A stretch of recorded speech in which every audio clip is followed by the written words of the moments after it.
lartë. Jemi rikthyer nderuar të shikues në pjesën e dytë, po shumë e rëndësishme, barabarë rëndësishme si themi ne vazhdimisht sa pjesa e parë. Vijon protesta dhe sot jemi në ditën e 19. Kaluan 19 ditë, Shqipëria në protestë nuk ishte ndodhur ndonjëherë. Në kohën e kaluar jo, po në kohën e re, në kohën e demokracisë, siç jemi mësuar ta quajmë, po jo dhe aq demokratike, një kohë jo dhe aq demokratike, pra vazhdon për 19 ditë që është një risi në jetën shqiptare dhe nuk është politika, megjithëse ka futur undët kokë e kembe të gjitha dhe të gjithë përpiqen të vend të mblidhen aty edhe të halli madh që kanë ata që mblidhen shkretët në hallin e vet në që një pjesë e mirë s'kan edhe të ushqen, një pjesë qira nuk marrin dot një banesë, po shtëpi nuk bledhet, nuk blen dot. Pjesë e madhe e tyre ky gjenerata Z që themi ne gjitha, që është në hall vërtet. Por tani edhe gjeneratat e tjera kanë filluar të lëshojnë aty forte të gjitha, sidomos dhe partitë politike. Tani kërkesa e tyre, por kërkesa mbetet e njëjta, sepse strumullari janë pikërisht shtratëri, rrëzimi i establishmentit. Por se sa do të vëzohet, me thënë drejtën, nuk dim gjë. Ndërkohë PD-ja dhe PS-ja janë zënë sot shumë ashpër në parlament, se kë kam i inat protesta. Jo, thoshin demokratët, do me thënë ka socialistët, socialistët është ka demokratët. Do me thënë, të gjithë ishin kush është më afër protestës. Për diskutuar për të çështje, unë kam sot zonjën Iris Luarasi, deputete e Partisë Socialiste, faleminderit shumë. Luarasi, kënaqësi. Zoti Agron Sheja, kryetari i Partisë Mundësia dhe deputeti i Partisë, po kryetari është më i rëndësishëm apo jo? Ndaj, mos e thosh atë deputet. Zoti Edmond Petra, avokat, Andi Bushati, faleminderit shumë. Në studion 2 unë do të kem paralel dhe me shumë kënaqësi Arilda Leshi, aktiviste e njohur, e cila ka qenë një herë në studion time. Arilda, faleminderit shumë. Mirëmbrëma, faleminderit. Një protagoniste aty dhe ndoshta ju keni dhe një rol të rëndësishëm. Akoma nuk janë shpallur rolet, po mirë që për mua, me aq sa kuptoj dhe unë, se ndoshta s'kuptoj dhe mirë, duhet filluar të shpallen në ilegalitet, se ne kemi patur idenë që gjithmonë jemi ilegal, që nga koha e komunizmit që kemi patur. Arilda, që shoku në vend dhe një shumë kohë në ilegalitet, pastaj u shpall, edhe më pastaj ilegaliteti na pëlqen shumë. Duhet të shfaqen edhe njerëzit që organizojnë të gjithë, dhe ndoshta kjo duhet kthyer edhe në një lëvizje. Unë të falenderoj shumë që je sot në këtë bisedë dhe do të vjojmë pas pak. Në sinkron tani ne do të kemi PSD, këtu do ta nisim. Te sheri i madh sot, kë po godet më shumë protesta, që se pranonte asnjë. PD debat në kuvend për protestën. Me njerë.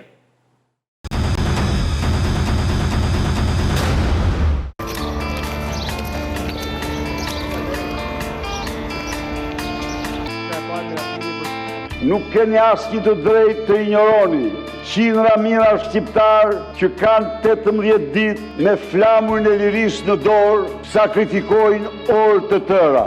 I fundit në këtë sallë që mund flasin në emër protestuesve është ky pelikani këtu. Nëse do të zbatosh, Sali Berisha, unë të sfidoj. Sot pas dite shkon protest. Shkon do të protest. Provoje po ta mbajti. Ndërkohë, ditën e parë të protestës i quajte sikur i kemi nxjerrë ne protestuesit. The kshu apo jo? Ditën e dytë protestës the që je kundër protestës. Ndërkohë që sot del zotrote janë përvajsuesi protestës. Ajo protest është protesta më madhështore që ka njohur Shqipëria dhe se demokratët janë të ftuar të marrin pjesë masive në këtë protestë. Nëse ka një fitore të këtyre protestave, bitë gjitha i morën sheshin atij atje. Humbsi më i madh i këtyre protestave jetisën. A i keni dëgjuar qartë thirrjen që Ramanburg, Berisha... Po! A e dëgjove tavlan ballën qartë apo jo? A e dëgjove ballën? Po tani, unë s'e kam thënë këtë, po tavlan balla e mori vetë për sipër. Kam kënaqësi që më kam dëgjuar ta. Opozita është vegël e qeverisë dhe 2-3 Sorosian të paguar nga armiku im George Soros.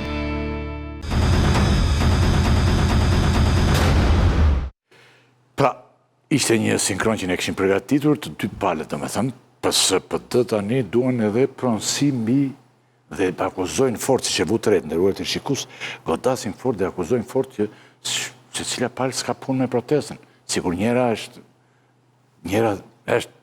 pronare, tjetra jo, si që ndojkje të më thënë, po njëra shumë të çuditshme do të vijojmë të shikojmë dhe të ndjekim në këtë. Zënja Luarasi, besoj ju ishit në parlament, ku zhvilluan këto debate. Majoranca dhe opozita po zihen tani, si që pat jutës,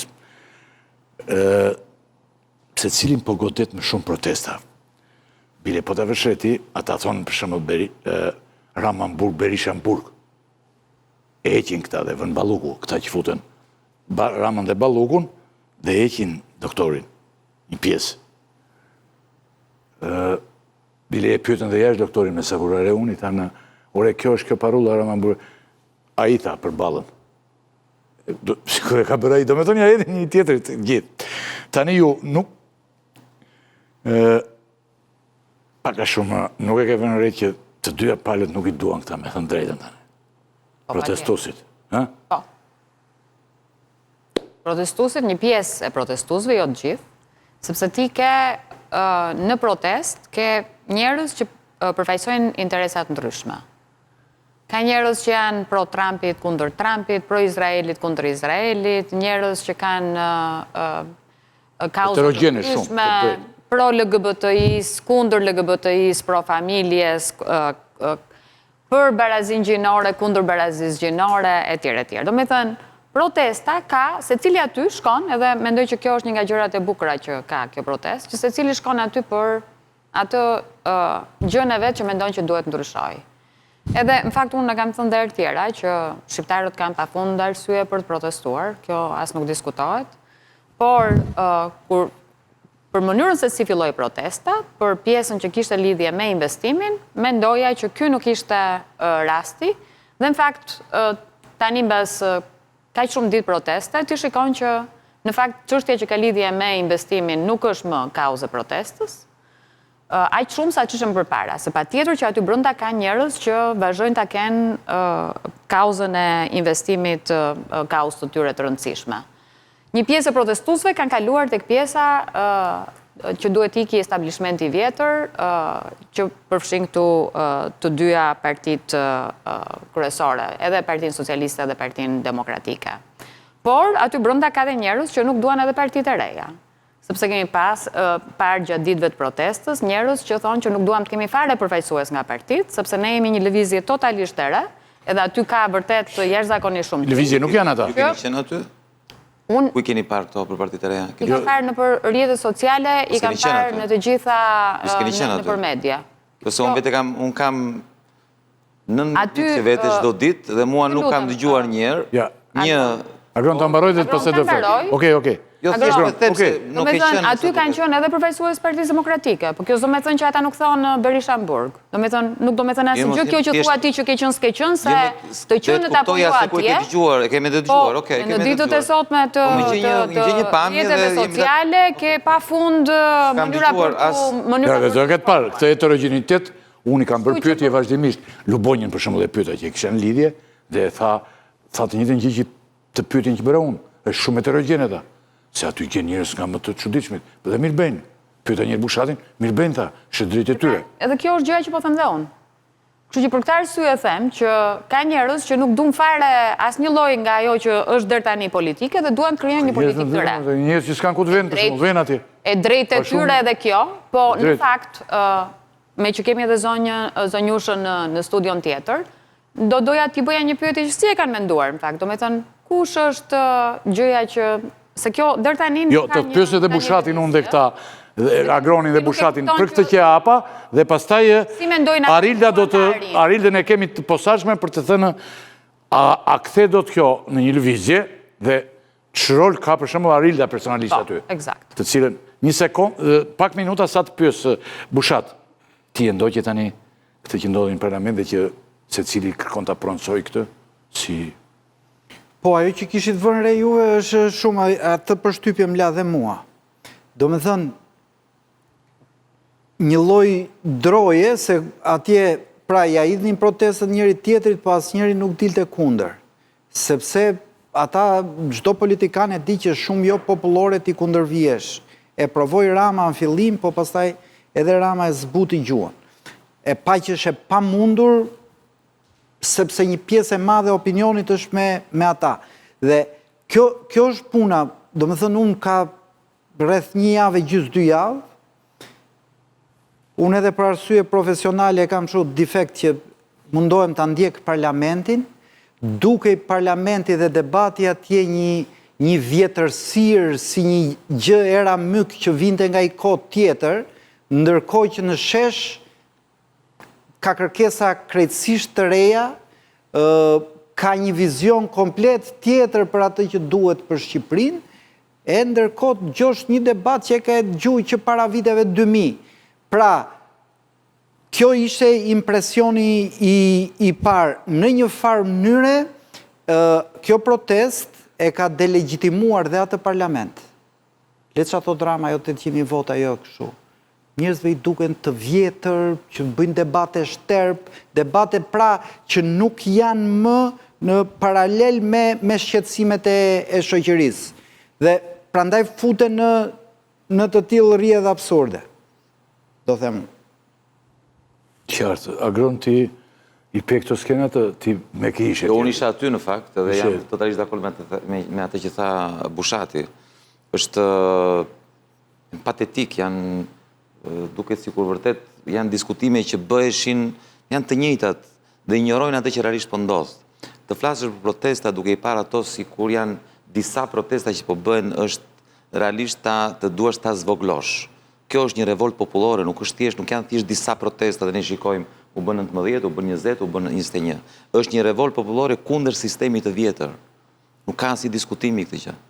Po ti jesh aty e kupton ka të rinj dhe të reja që një pjesë e tyre kanë jetuar jashtë, që nuk kanë lidhje me politikën e vjetër dhe u ka ardhur majtundës.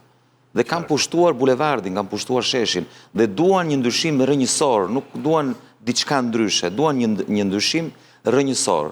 Dhe të bësh analizën të thuash jo, po dikush është për mjedisin, dikush është i maj, dikush është i djathtë, dikush është për investime, dikush nuk është. Ka kuptim, ajo që i bashkon të gjitha ta, është revolta popullore kundër një sistemi të kalbur që u ka nxirr jetën. Secili prej tyre kuptohet është përballur në mënyra të ndryshme me këto padrejtësi, dikujt i është marrë prona, dikujt i është mbyllur biznesi, dikujt nuk i është dhënë mundësia i shmohuar një vend pune, dikujt i është mohuar e drejta për të marrë një shërbim shëndetësor dinjitos dhe kështu me radhë. Normale që aty secili është për një arsye të vetme, të veçantë. Por ajo që është e rëndësishme, aty janë të gjithë kundër sistemit. Është e pabesueshme ajo që po ndodh. 19 ditë protesta gjigante, nuk ka ndodhur kur në këto 35 vjet, në mënyrë spontane, nuk janë njerëz të paguar apo me një interes se do gjej një vend pune apo i ka thirrur një parti politike. Janë njerëz që vjen aty pa asnjë lloj interesi, duan thjesht duan një ndryshim rrënjësor. Thjesht do vazhdojmë besoj. Avokat ju si e shihni këtë tani që dy partitë kryesore domethënë ato vjetrat në Shqipëri e kërkojnë thonë që secila e ka këtë protestë për tyre, po jo e ka mund dhe jo ky. Gati këtë po thonë. Unë falenderoj njërë për ftesën se kam qenë një ndjekësi i rregullt i emisionit tuaj. Unë pëlqen për dinamikën dhe për larmin dhe temat që prek. Është shumë popullor dhe shumë sportivitet, kështu që unë të falenderoj për ftesën. Gjithsesi me fjalë nëse do flasim për protestën në mënyrën se si e shikoj unë. Unë isha jashtë shtetit kur filluan protesta dhe sinqerisht po i ndiqja me vëmendje. Por dita e 18, flasim sot dhe protesta nuk ka një grup, nuk ka një kokë. Më duket sikur me kalimin e kohës kjo do zbehet. E vetmja gjë që shikoj pjesëmarrjen e partive të reja, siç Agroni, Arlindi, deri diku ishte Adriatiku, i shikoja si pjesëmarrje, por gjithsesi ishte, më dukej pak në sfond, në mënyrën se si e shikoja. Shikoj personazhe të tjerë të cilët janë nga shoqëria civile që unë i kam miq, një pjesë të atyre, por përsëri protesta nuk po arrin atë të cilën grupin që duhet të udhëheqë protestën nuk po arrin akoma. Vetëm gjë është tani që ka ngelur, sepse dhe Agroni, dakord, Agroni unë e kam parë, Agroni ka qenë prezent. Agroni, unë pa dashur të them diçka të tepërt, unë e shpreh dhe e them që Agroni po bën opozit, është nga të paktët që po bën opozit në parlament, përveç asaj pjesës agresivitetit të cilët paraqesin deputetet e tjera, Agroni ka pjesën e një marrëdhënie krejt ndryshe në prezantim. Edhe kur shkon në protest, ka një element të shfaqur krejt ndryshe, kështu që unë shikoj pozitiviste këtë pjesën e Agronit, por deri ku do arri kjo? Agroni për mua është faktorizuar totalisht me një lëvizje. Me këtë lëvizje që po bën, ai e ka faktorizuar shumë mirë dhe ka dalë tamam në rolin e vetë të një opozitarit të cilën ai po e bën. Dhe unë për këtë... Jo, po do hyjmë avokat më detajuar aty, sepse ata kërkojnë një Shqipëri të re, po si bet ka Shqipëri e re. Se ata thonë ti kësa liu me Edramën, po tani ata do t'ikin me vote gjitha i ka ca rregulla. Nuk arrin dot. Unë kjo protest nuk e arrin dot këtë pjesë. Këta janë shumë të fortë. Jo, ku do zbresim këtu, do zbresim pas pak. Tani, Arilda, ndihmon regjia të lutem. Tani, ju jeni çdo ditë në protest. Ne kemi qenë në studio bashkë të gjitha. Çfarë roli keni ju aty? Pikës pari po i përgjigjem pyetjes parë. Parës, okej. Njerëzit aty me të vërtetë janë heterogjen në pikpamjet e tyre politike, por i bashkon një qëllim, padyshim, që është largimi i kësaj klase politike, dorëheqja e qeverisë, po një ndryshim më rrënjësor që kërkon të largoj komplet establishmentin politik. Qartazi, kjo është një kërkesë që vjen nga poshtë, thirrjet si Shqipëri e re, revolucion, Ramanburg, Berishamburg, kanë ardhur nga vetë njerëzit dhe jo nga ne që ditët e para e drejtonin protestën. Njerëzit nuk do kishin nevojë për revolucion në rast se do kishin një opozit që do të mund ta mundësonte tranzicionin përmes ndryshimin përmes zgjedhjeve. Prandaj ata nuk e shikojnë opozitën në parlament si përfaqësuese dhe kërkojnë një ndryshim rrënjësor. Sot ne rrethum parlamentin, ishim disa minuta me vonesë, megjithatë pati një farë konfrontimi midis turmës dhe disa deputetëve. Njerëzit ishin të galvanizuar, ka një mlef të akumulum edhe një dëshirë të madhe për t'ia shpreh këtë njerëzve që janë aty në parlament dhe ndjejnë që nuk i përfaqësojnë. Përsa i përket rolit tonë, ne jemi nismëtar të kësaj proteste, e thirrëm ditën e parë para drejtorisë policisë në reagim të asaj që pam që ndodhi në Zvërnec. Mendum se do ishte një protestë nga ato të zakonshme, ku mlidhemi ata qytetarët aktiv të Tiranës dhe Shqipërisë, por disa minuta pasi kishte nisë protesta, kemi kthy kokën edhe pam që po na ndiqte nga mrapa një turmë me qindra njerëz. Arritëm te Ministria e Brendshme, u taku me një grup tjetër që kishin ardhur nga Drejtoria e Policisë së Përgjithshme në Alidem, dhe aty njerëzit filluan e morën zemër, u drejtuan drejt kryeministrisë, filluan të bë thirrje për dorëheqje. Domethënë, ne thjesht ishim nismëtarët, por protesta tashmë na ka te kalune. Ne shohim veten si facilitues, po jo përfaqësues të protestës. Ja, Irisi pastaj unë. Arilda, kur thua establishmenti vjetër edhe pjesa e opozitës që ti mendon që nuk ekziston parlament, këtu fut edhe partinë e zotit Agron Shehaj, fut edhe deputeten e partisë Shqipëria Bëhet, deputetin e Lëvizjes Bashk, se edhe këta janë pjesë e opozitës. I keni të gjithë në një vend dhe doni një lëvizje totalisht të re, apo më tepër për ta sqaruar se ky ishte një nga mënyrat se si e filluan programin studio? Jo, ekzistenca e partive të reja është pikërisht një përgjigje ndaj mungesës përfaqësimit në parlament. Mendoj që pjesa më e madhe e njerëzve e kuptojnë këtë dhe nuk e kanë këtë mlef dhe revolt kundrejt partive të reja, por kundrejt njerëzve që kanë vite që na qeverisin, të njëjtat fytyra që e dim që kanë grabit këtë vend dhe kanë punu kundra interesave të popullit tonë. Kjo nuk mund thuhet për partitë e reja, cilat janë të paprovume dhe për momentin po bajnë të vetëm në opozit në atë parlament. Ju s'keni një probleme për shumë me tezën e Adriatik Lapaj që ndodhet aty në parlament? Edhe vjen njërë në 6 muaj. Jo, s'keni asnjë problem. Shlidhje ka teza? Është deputete e partisë. Ju e dini më mirë se ne se si përfundoi tezja aty në parlament. Ishte 100% një marrëveshje midis njerëzve që janë aty, që votun atë person që sot është avokat populli, në mënyrë që ta dëmtonte atë parti. Këtë se kuptoj. Ne votuam që të vi tezja në parlament, jo. Po mirë se tezja e ka vjetur me vajzën dhe pastaj vazhdoni bashkë. Shqiptarët. Kjo vajza është pjesë e lëvizjes apo pjesë e Shqipëria bëhet? Pjesë e lëvizjes. Jam aktiviste, kam qenë kandidate me Shqipëria bëhet në zgjedhjet e kalume. Nuk jam më pjesë e Shqipëria bëhet, për arsye parimore. Për arsye parimore, është larguar. Qiko, unë... Jo, po ka drejta e të. Nëse më lejon pak... Unë jam munduar që t'i ulja dhe... T'ja ulja tonë në pjesën e diskutimit që po bënde debatit, që po bënde Adriatiku me pjesën e pasaj që partisë të cilin bëri koalicion, unë mundova gjithmonë që i thash, deri aty arrita i thash që ndani mandatin 2 vjet njëri, 2 vjet tjetri, të paktën të ketë opozit në parlament. Kjo ka qenë ajo dëshira ime që ishe për Adriatikun dhe për... Nuk jemi këtu për Shqipëria bëhet, është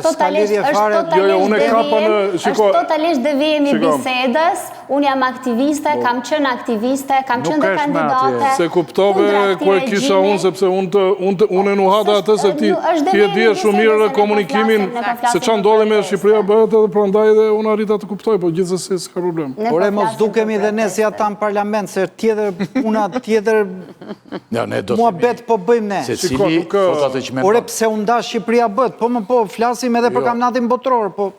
E thamë që Arilda nuk është pjesë e Shqipëria bëhet. Andi, po të shikojmë në qofë se do të kishim ata të personat. Përfajson, është një përfajsuse, atere më lejoni mua... Më lejoni mua t'ja bëj pyetjen. Cila është tema e këti diskutimit cilë? Jo, si vazhdoni, moj, si do vazhdoni. Do me thënë, do kërjoni një parti, do vini me disa ndryshime, si undan. Hajde vazhdojmë atër. Si duhet vazhdoj këtë dialog? Duhet bëjmë parti. Se duhet ketë një dialog. A mundet ta orientoj unë bisedëm, momentet kur bje këshu? Jepi. Ja, 1 minuta grënë tani, ose do të vishtu, të ulem unë aty. Jo, farim. Si duesh. Po, u këtë emisionet drejtoj unë. Jepi. Dhe unë pranoj, nga të gjithë ftuet, i kam thirur këtu, ndryshe unë i marë këti djalit e Lega Meksit, Endri Meksit, vajzën që punon poshtë, edhe 3 roje, edhe i ullë këtu, edhe bëj, po unë i thres njerëzit, për të dëgjuar që mendon Bushati, që mendon ti, ama unë nuk mund të fyej asjen asjen. Po për temën për cilët ti fton, se ti nuk më gjën do të më po folja për kamnatin botror. Atere unë po i them avokatit, Arilda nuk është televizja e Lapajt me. Se luan Bosnja me Zvicrën. Unë duhet ta pyes 1 minutë, Bushat, lutem. Nuk më gjën do të po tani po ngatron ti. Tani ti fut Bosnjën. Bosnjën e futi dhe dikush tjetër tha, ka hyrë dhe Bosnja. Si agente. Te unë tema atere. Në tem jemi këtu. Arilda nuk është pjesë, si quaj televizja? Shqipëria bëhet. Nuk është. Për arsye parimore, tha, jam larguar nga aty. Dhe është pjesë që unë besoj, e kam thirur, besoj, është dhe mund të jetë e rëndësishme. Për mua, si moderator, është e rëndësishme. Dhe unë dua tani të di shkurt nga Arilda, protestuesit kërkojnë një Shqipëri të re. Çfarë kuptoni ju me Shqipëri? Juve, jo vetëm ju, po dhe ata, ç'kuptoni me Shqipëri të re? Nuk është kjo vetëm një metaforë, sipas, në qoftë se keni si metaforë, Ramanburg, Berishamburg, Ramanburg, Berishamburg, vazhdoni si metaforë. Po ç'kuptoni me Shqipëri të re? Se ka disa gjëra të cilat opinioni publik, populata, kërkon t'i di tani. Po.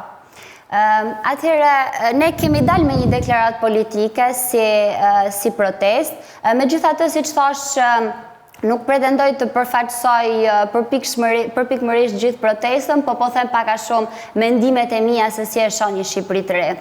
Atëherë, dukshëm kontrata jonë sociale me shtetin është thy. Shteti që presupozohet jetë shprehja e vullnetit popullor dhe një mjet për me përmirësu jetën e popullit, në fakt është kthy në një shtet uzurpator, në një shtet pushtues. Qeveria në sytë e mi është një organizatë kriminale që është në funksion të një grupi të vogël individësh, por jo në funksion të popullit. Dhe shqiptarë gjenden përballë dy zgjedhjeve të dyja të tmerrshme, ose do zgjedhin të robërohen në vendin e tyre, ose do zgjedhin të emigrojnë. Jemi një ndër vendet e pakta që pavarësisht se nuk jemi në luftë, kemi statistika e migracionit sikur të ishim në luftë. Si e konceptojmë një Shqipëri të re? Pikë pare, mendoj se çka kemi pa në këto 35 vite është se si kemi kalu nga një autokraci te një tjetër. Si mund ta rregullojmë këtë? Pikë pare përmes një sistemi më drejtë zgjedhor. Prej vitesh kam folë për sistemin me një zonë zgjedhore dhe me listat hapura, si një sistem më i drejtë që e përfaqëson më mirë votën popullore. Një tjetër ndryshim që mendoj se është i nevojshëm që të mos kalojmë më në një autokraci tjetër, është vendosim një limit mandatesh, maksimumi 2 mandate për kryeministrin. Mendoj që 8 vite janë mjaftueshëm për çdo njeri me shkrit talentin, me udhëtim edhe me shku në shtëpi, me nejt me familjen e vet. Kjo është aktivizëm, kjo është politikë. Një tjetër kërkesë që ka dalë nga deklarata jonë politike është në lidhje me 3 ligje që ne i shohim si ligje përmes cilave është grabit toka jonë, ligji për investimet strategjike, duhet shfuqizu, paketa e maleve duhet shfuqizu dhe duhen rikthy ndryshimet që u bënë në 2024 për zonat e mbrojtura. Për më konkret, ta zbresim nga pyetje pak e përgjithshme, ta kthejmë në konkrete. Ju keni shumë drejt për gjitha gjeneracioni. Bile unë do të shtoj që pjesa dërmuese e njerëzve që janë aty, janë njerëz në hall të madh. Nuk sigurojnë dot për dishmërinë. Nuk marrin dot një banesë me qira, sepse Shqipëria ndahet në pak duar. Dhe është një gjë shumë legjitime. Tani të zbresim, ta shikojmë në aspektin praktik. Një kolegu im shumë i nderuar, i njohur shumë, më shkruan. Tani këtu dhe më thot, jo, ta them që më thot më pas, po çfarë kërkon protesta? Duhet të pyes ty. Me që je, të kam patur në studio, ti nuk je përfaqësuese shefja e protestës, kryetarja e protestës, por në mendjen tënde çfarë kërkon? Zgjedhje të parakoshme, qeveri teknike, se për shembull kolegu i nderuar mua më shkruan, pse s'është agroni për qeveri teknike? Se kjo është një tezë e partisë së Sali Berishës, një vit qeveri teknike. Të gjitha i dëgjojmë tani në miting, se vinë të gjithë. Kjo ideja që duhet të ikin Rama dhe Berisha vetë është gjëja më romantike në botë. Shumë e bukur, po është romantike. Nuk ndodh. Vetëm me vot ikin këta. Tani dua të di praktikisht, a mund të shpjegohem, ti e një vajzë e mençur, unë kam pasur në studio të gjithë, si e kupton ti këtë praktikisht? Si iket kjo? Si bëhet? Si realizohet? Kërkesa e parë. Edhe ta hedhim dhe te kolegët tu, por dhe te politikanët. Kërkesa e parë dhe pa negociueshme është dorëheqja e qeverisë, me këtë nis ndryshime. Ne nuk, siç thash, nuk flas dot në emër të protestës për cila është mënyra më e mirë për të vazhduar më tutje. Në pikpamjen time duhet një qeveri tranzitore deri në zgjedhjet e ardhshme për të garantuar zgjedhje të lira dhe të ndershme, sepse nëse kalojmë direkt në zgjedhje të parakoshme, forcat e ndryshme politike mund mos kenë... Atëre ju keni marrë një kërkesë të Partisë Demokratike. Dhe thoni që duhet të zbatojmë. Agroni zot jo. Është gabim kjo ideja. Më shkruan kolegu. Është gabim kjo ideja që vetëm pse e thot Partia Demokratike duhet ta hedhim poshtë. Jo. Kolegu im që është pjesë e së djathtës, ja një sekond. Biblën, domethënë disa ide janë të mira në vetvete shqetësimin që Agroni nuk do. për këtë Mund ta them mendimin qeverin teknike. Ja, tani. Agroni unë e dëgjova dhe Agroni është shumë teknik për asë, dhe shu është. Është unë do tha. Një minut, po pa tjetër më burë. Se nuk është shu Agroni nuk do. Është çik ndryshe prandaj. Është e pamundur ajo që të bëhet. Tani ta them unë se nuk është me po e jo kjo ylli. Me jep fjalën. Po që se është kështu, pastaj si të sheshi, njëri qeveri teknike, njëri i ke Ramës, pastaj ky në burg, ky në burg. Ta shpjegoj. Berisha në burg dhe ky në burg. Po ta shpjegoj. Ide romantike, dakor. Por jo, në thelb, tani çështja është këtu. Në protest, midis protestuesve, ka një diskutim shumë të madh lidhje me këtë. Çfarë po do ndodhi pas dorëheqjes së Edi Ramës. Dakor, me këtë jemi gjithë dakord, duhet i ketë Edi Rama. Tani, po, ka një dëshirë shumë të me të drejtë, duan qeveri teknike, duan qeveri tranzitore. Imagjinoj një qeveri me intelektual, me njerëz të ndershëm, që përgatisin vendin për zgjedhje të lira të ndershme. Do ishte shumë mirë, shumë bukur, do ishte mundur një vend perëndimor si Gjermania, Franca, Anglia, ku bie qeveria sepse qytetarët ngrihen në protest dhe pastaj deputetët detyrohen në një farë mënyrë të kënaqin kërkesën e protestuesve dhe vendosin për qeveri teknike. Ka ndodhur shpesh në shumë vende në Europë, po ne jemi në Shqipëri. Dhe fatkeqësisht kjo në Shqipëri është e pamundur, nuk është se nuk e dua unë. Unë do ta doja shumë qeveri. Shpjegoj unë. Prandaj po të shpjegoja, kupton? Unë do të doja shumë qeveri teknike. Unë thjesht po them, shikoni, unë e zoglova, tash mira shkurt. Po, pikërisht, po është e rëndësishme. Nuk do për këtë arsye.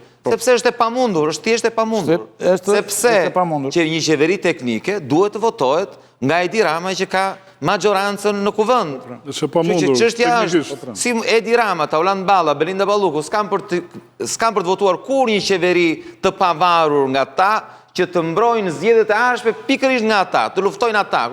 Është absurde ta mendosh një gjë të tillë. Është shumë e bukur, por është absurde. Prandaj them që është e kot në mendimin tim, në këndvështrimin tim, të presim një qeveri teknike të lirë, me njerëz të ndershëm që të praktikojnë zgjedhje. Sepse i bëjmë një dëm shumë të madh vendit. Unë mendoj që ne duhet të vemi sa më shpejt në zgjedhjet parakoshme. Ky është një nga momentet më të vështira te Edi Rama, sigurisht momenti më i vështirë që ka parë Edi Rama sa ka në politik, dhe nëse ne ushqejmë Të gjithë klasën politike. Të gjithë klasën. Për Edi Ramën pa diskutim. Po flasim, po se ai është pengesë. Të gjithë klasën politike. Tash për atë se ai është pengesë për zgjedhjet e lira të ndershme. Dhe do ishte për mendimin tim një gabim shumë i madh. Nëse ne duke kërkuar një qeveri teknike që s'kemi për të arritur, besoj unë, po qofsha gabim, ase janë në gjendje ta bëjnë. Unë mendoj që është e pamundur, do ishte një gabim shumë i madh sepse ky është momenti i dur. Edi Rama është në vështirësi, është fryma e njerëzve, është e vërtetë që do jenë të njëjtat vështirësi që ishin para një viti, por sot është fryma dhe po i dham 3 muaj, 6 muaj, 1 vit, rrezikojmë që t'japim mundësinë atij që ta mbledhë veten, të riorganizohet, të konsolidoj pushtetin, të akmeret ndaj protestuesve, prindërve të tyre, të afërmëve të tyre, bizneseve të tyre, gazetarëve dhe analistëve që kanë braktisur Edi Ramën, atyre mediave që kanë mbështetur pak më shumë se të tjerat protestën, dhe rrezikojmë që t'i bëjmë një nder atij. Kjo është arsyeja pse unë them, qeveria teknike fatkeqësisht është praktikisht e pamundur. Dhe gjëja më e mirë janë zgjedhjet e parakohshme. Pra Arlin Agron. Jo, Agron, po flas me vajzën, ja 1 minutë. Po flas, me kë isha parasysh. Pra, ideja juaj, domethënë, okej, me këtë Agroni bëri shpjegimin e vet se dikush edhe një kolegu im i nderuar më shpjegoi pse Agroni. Sepse kjo është një tezë e hedhur dhe politika këtë punë bën, ka tezë të veta. Përqafohet kjo tezë aty, dakord. Por tani kjo, Ramanburg, Berisha Hamburg, shumë antike, thamë dhe nuk shkon. Tani, këtë bet kjo, ata duhet votohen, edhe të shkojnë në burg pastaj, edhe Rama dhe Berisha. Tani, ju, ti aty ke një aktiviste kohë, pa shkuar të kjo lëvizja politike, ti ke kohë aktiviste shumë, dhe unë jo pa qëllim të kam thirë, si një aktiviste, sepse nuk dalloj dot. Ty të dalloj, për shkak se të kam pas në studio dhe të respektoj. Dhe ti tani si e percepton, të kam thirë si e percepton, se vendimes janë marrë aty. A do të kthehet protesta në një lëvizje politike? Si e mendon ti tani? Dhe a është jetur në një ide aty?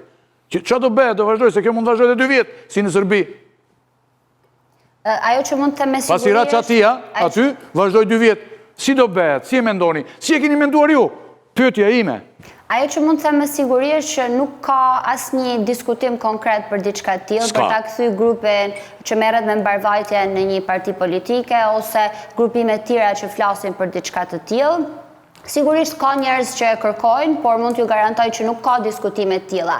Si e shoh unë, mendoj që do ishte shumë e vlefshme që ne të krijojmë kushtet, siç thash, për zgjedhje të lira, të barabarta dhe të ndershme, gjë që nuk ka ndodhur prej vitesh në Shqipëri dhe është e pamundur ta thesh këtë sistem nëse nuk e garanton një sistem të drejtë zgjedhor pikë së pare. Dhe së dyti mendoj që aty ka si që thash, grupe heterogjene për nga pikpamjet politike dhe besoj që do ishte vështirë të dilte vetëm një lëvizje politike nga ajo protest nëse del. Kështu që mendoj që do ishte shumë më e vlefshme të krijoshim kushtet që pastaj lëvizjet e reja të mund të dilin nga ajo protest. Po për të organizuar në lëvizje politike, besoj që nuk mjafton vetëm nuk mjafton vetëm kërkesa jonë për dorëheqje, po duhet ketë edhe pak... ta respektojmë dhe pastaj ti thuaj kundërshtimin e gjithë, po? Siç po thosha, siç e shoh unë, për të krijuar një lëvizje politike nuk mjafton vetëm ai ideale që na bashkon për momentin, largimi i kësaj qeverie, po duhet ketë edhe pak parafrim ideologjik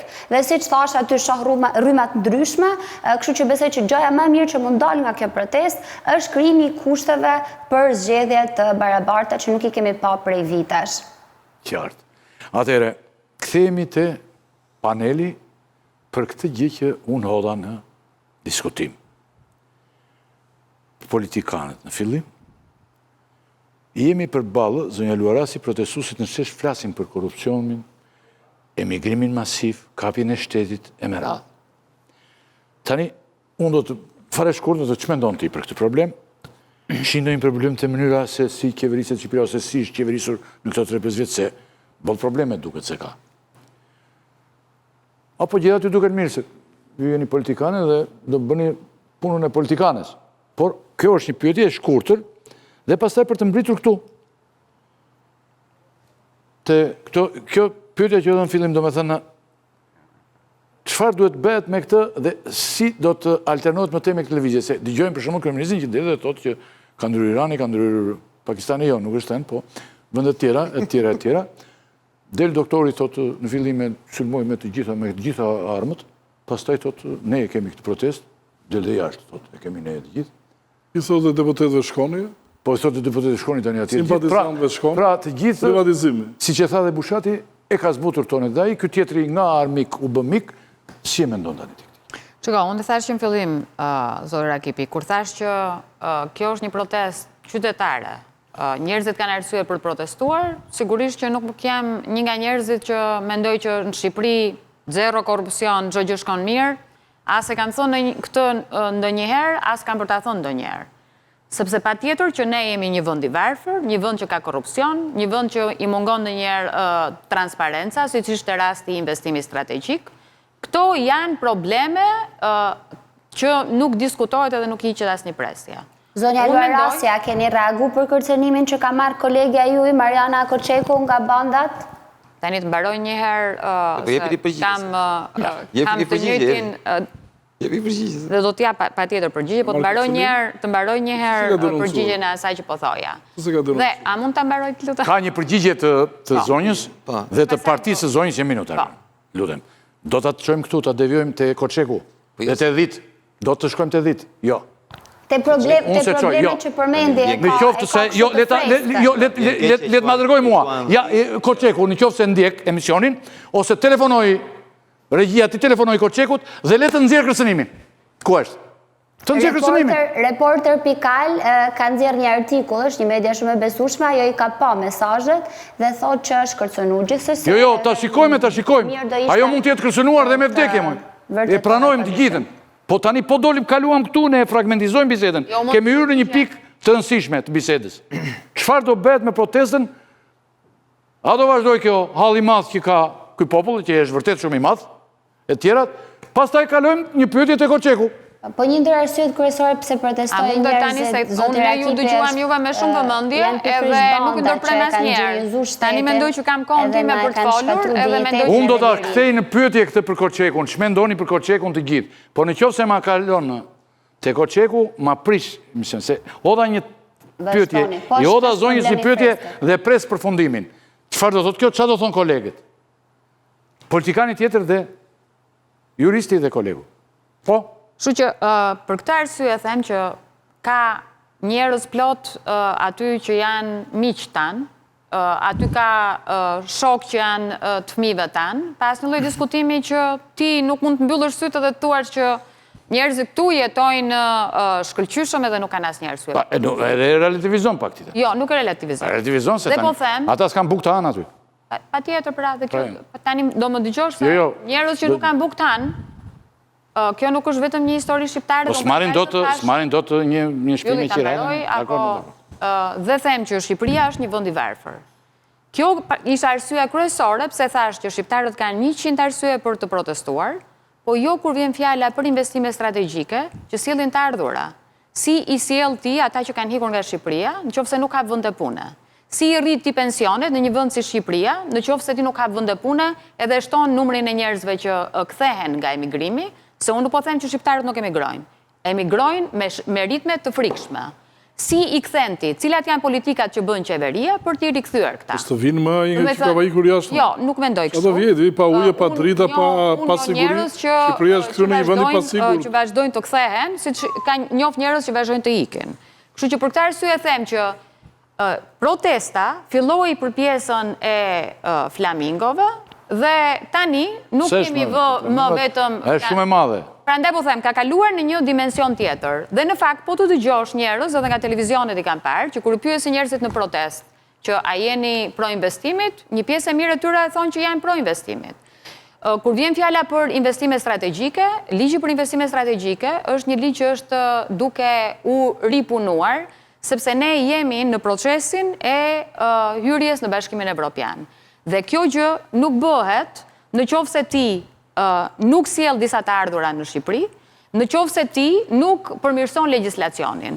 Rezoluta që sapo miratoi Parlamenti Evropian, edhe kjo është një nga gjërat që duhet ta themi, edhe duhet jemi të gjithë krenar për këtë gjë, se në Bashkimin Evropian nuk do hyjnë vetëm kalamajt e socialistëve, do hyjnë edhe kalamajt e demokratëve, do hyjnë edhe ata të rinj që janë aty në protest, dhe kjo është një nga ato gjërat që unë realisht e besoj dhe mendoj që është një oportunitet që i ka ardhur Shqipërisë në derë, në qoftë se ne do humbim këtë prioritet, edhe këtë mundësi që na është dhënë, s'kemi për të arritur kurrë.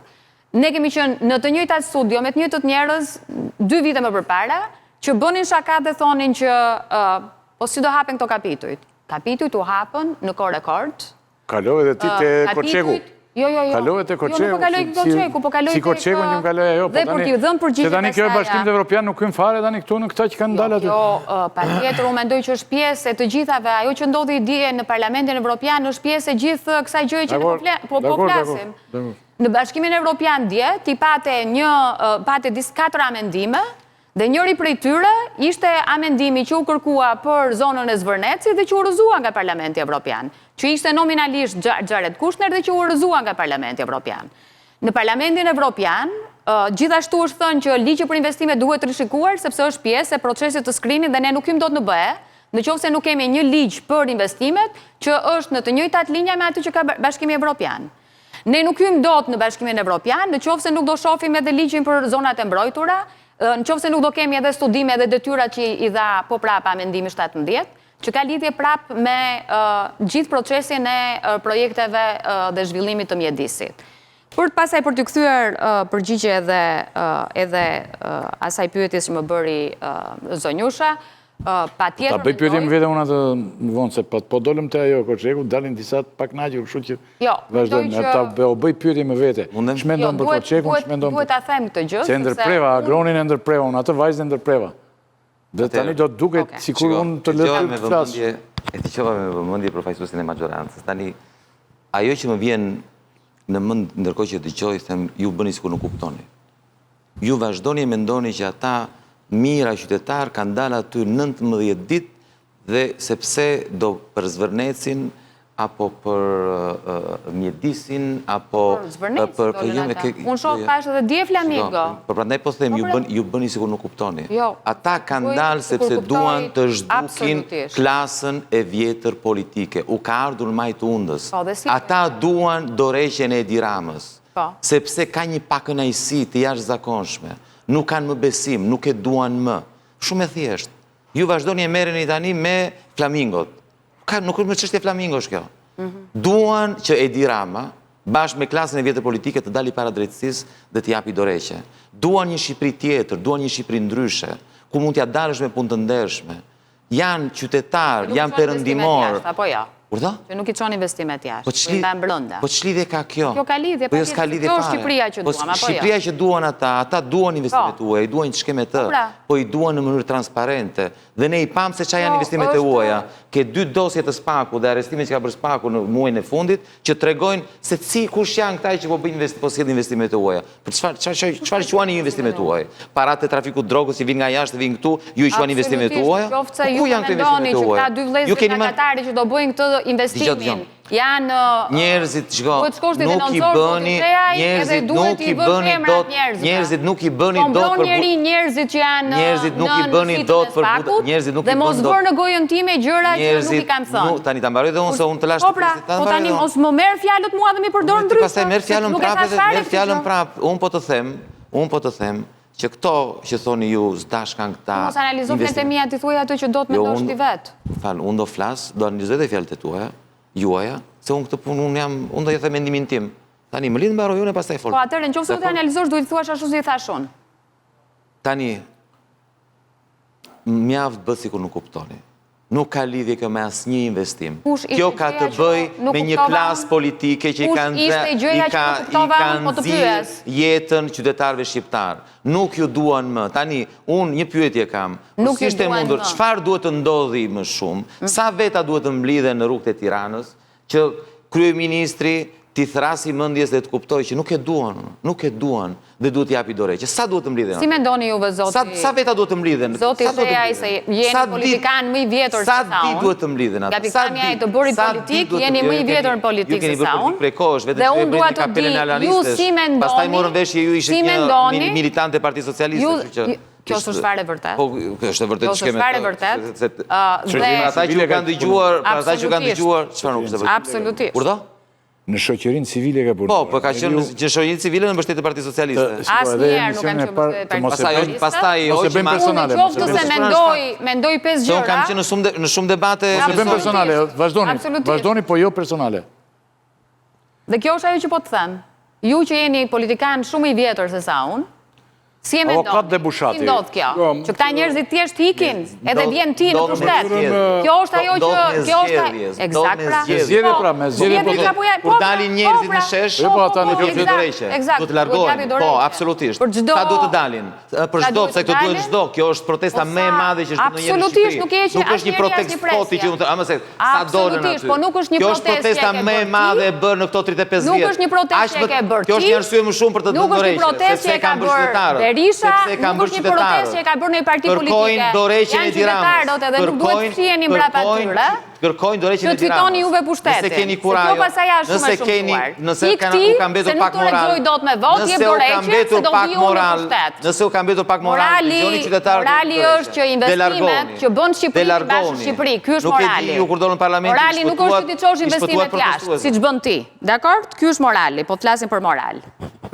Po kur ke avokati dhe bushati jepi përgjigje që ta kuptoni ju edhe gjithë grupi Partisë Socialiste dhe sidomos ministri financave dhe kryeministri. Unë e nderuar, parat i kanë bërë me punë të ndershme, nuk e di nëse ti e di që do të thotë me punë të ndershme, dakor? Dhe ta garantoni, I keni deklaruar, zoti? Po të gjitha deklaruar se ministri dhe policjell... A i qoni juve të ardhurat në përmjet atyre kompanive në gjërë jashtë, po të ardhurat që të të ngelen në Shqipëri? Tu flasim për Shqipërin tani, se tu flasim për Shqipërin. Jo, do të përgjigjem tani, shiko. Ose nuk u japim leksione patriotike duke në gjërë lekët vetë jashtë, edhe duke ju bërë leksione patriotike shqiptarë, se kjo është shikësi shumë. Unë kam paguar miliona euro dhe jam krenar për këta. I ka të gjitha ministri financave. I ke pasur miliona euro që i ke quar jashtë. Unë kam paguar miliona euro që keni paguar dhe unë kam sjell në Shqipëri qindra miliona euro nga kompani të huaja, sepse ne vetëm ekspertonim. Unë kam sjell këtu qindra, e di dhe këto i di ministri financave. Dakord? me qindra miliona euro, Po, ato në përmjet të 100 miliona cilave euro që çoni i jashtë? kam paguar rroga, kam paguar furnitor, Ato kam paguar 100 miliona euro taksa. që bëhen këtu dhe Se ku shkojnë investoj jashtë, unë, kjo se është pyetja. ku investoj pra. unë, se ju keni Kështu që zgjedhur. këto leksionet Se dhe ju keni patriotizmit zgjedhur të të hapni lutem. pyet për trafikantët e drogës. Jep Edi Rama dorëheqjen se do vija Grosheja do bëhet kryeministër. Kjo është histori shumë e vjetër dhe kjo zgjidhet në mënyrë tjetër, nuk zgjidhet duke përdorur ata të Tjerë rinjtë aty. listën vete akseson informacione të rezervuara dhe nuk e kuptoj ku e gjen kurajën të vish tu dhe ta përmendesh se ju jeni pjesë e llumit, prandaj se të vish tu e të flasësh. Se unë tisha në vendin e atyre protestuesve do isha ndjerë shumë keq Duhet në vend të kërkosh ndjes, në vend të ju vit kur për çka ka bërë ministri i financave, vjen këtu dhe ndjes argument. Do të bëjmë kryeministër në emrin e këtyre protestuesve. Kjo pastaj është protestuesit do votojnë dhe do zgjedhin edhe Edi Ramën kanë për ta çuar aty ku meriton para drejtësisë. Kështu që për këtë Dhe ju arsye nuk e mbroni dot, s'keni çfarë të bëni. Po, unë nuk Ruajeni pak avokat bushat. Tregoni që keni pak moral. Prekim që ka zërnec. Ka nevojë fare të mbrojë. Ka ikur nga Zvëneci. Do më lësh. Ka ikur nga Zvëneci, po preke. Me që do ta prekësh Ku preke. është optimizmi i kësaj proteste? Sepse nga që media botërore u morë me pjesën e protestës dhe po jepte një oksigjen mbështetje, por që pjesa e medias botërore ishte ajo media e cila ishte me pjesën e opozitar. Unë jam avokati Zvërnecit, Zoti Rakipi. Je avokati Zvënecit, po? I familjes Balliu. Pronari I pronarëve real të tokës. Dhe e di shumë mirë që ka ndodhur atje, dhe e di shumë mirë pse u bë gjithë ai debati madh dhe pse u hodhën dhe ato masat e sigurisë. Është para shumë e madhe ylli. Po nuk po themi. Shumë e madhe. Dhe ajo lëvizje e cila do të bëhej ishte e pari kuperueshme më ajo pjesë paraja në qoftë se kalonte sipas kontratave. Shikon, ajo u përdor më tepër, goditja dhe jehona u përdor më tepër për të goditur dhe për të bërë pis familjen Trump. Kape që në themel këtë situatë. Jo, ajo ka rritur zhurmën, po... Jo, i sekund. Se ka vetëm atë, ka dhe... në mediat botërore... Shiko, media botërore ishte... Mediat ma lejo unë e shoh dhe këtu si ngjarje, kupton? Shiko... Okej, thua gjërat e tua. Po merrem me protestën. Protestën unë e thash kritikën time. Deri në momentin që protesta nuk ka një kokë, nuk do të arrijë atje ku synon. Sepse duhet një grup nismëtar të paktën të jetë një grup që të bisedoj. Ose të dalin një koalicion i këtyre partive të reja, e të vend të drejtojnë protestën. Është më ndërgjithë. Do shta thot Bushati që do të më pas, mungesa një koke është më mirë, do të thot më pas, besoj. Po nuk e arrin dot, nuk e arrin dot, sepse ti të thuash sot, të japi Rama dorëheqjen, nuk e jep Rama dorëheqjen. Se jep. Dhe kjo është... Një, e dyta, që të fillosh ti të thuash, duhet bëjmë zgjedhje të ndershme, mua pëlqeu ai pjesa teknike që ka Agroni. Më pëlqeu shumë, por ideja është që pa u rregulluar shtrati i kodit zgjedhor, nuk shkon gjikundi, ke të njëjtën situatë politike dhe një të njëjtin riciklim. Kështu që ky polarizim i cili po ndodh tani aty, që secili kërkon të marrë protestën, të bëhet pronari protestës, me vjen kjo nuk të çon gjikundi. Të paktën si po e shikoj unë, dhe është shpenzuar gjithë ajo energji dhe 19 ditë është shumë që mos të dalë një grup nismëtar. Sinqerisht, aty dy gjëra ka, ose partitë e reja të bëjnë një koalicion, të i lënë më njëan ideologjit, edhe të drejtojnë pjesën e lindjen e opozitës së re. Disa nesër pas nesër. Disa... Okej, Bushat? Jemi një situatë gati groteske, e cila e di me qa, dhe kjo, në fakt, kur po dëgjoja Irisin mu kujtua. E mbani mend vitet 89-90, njerëzit po bëshin gati të ngrieshin rrugë se thonin nuk e dua më këtë sistem. Dhe çfarë ju thoshte elita komuniste e kohës? Apo popullit do japim tufzat, do japim arzat, pastaj do bëjmë edhe ca partiza, bashkimet profesionale do i bëjmë partiza. I bën ato? I bën pra po ikën bashkë me partizat. Çfarë dëgjova kur tha Irisi? Do me thënë, ata thonë, ore, ju ka ardhur fundi, ndërsa përfaqësuesit e PS-s çfarë na thonë? Na thonë, do retushojmë pak ligjin për investimet strategjike, do rishofim për ligjet për ambientin, për mjedisin. Ore ato thonë, s'duam t'ju shofim syt, edhe këtyre se ty këtu s'pëlqen edhe neve.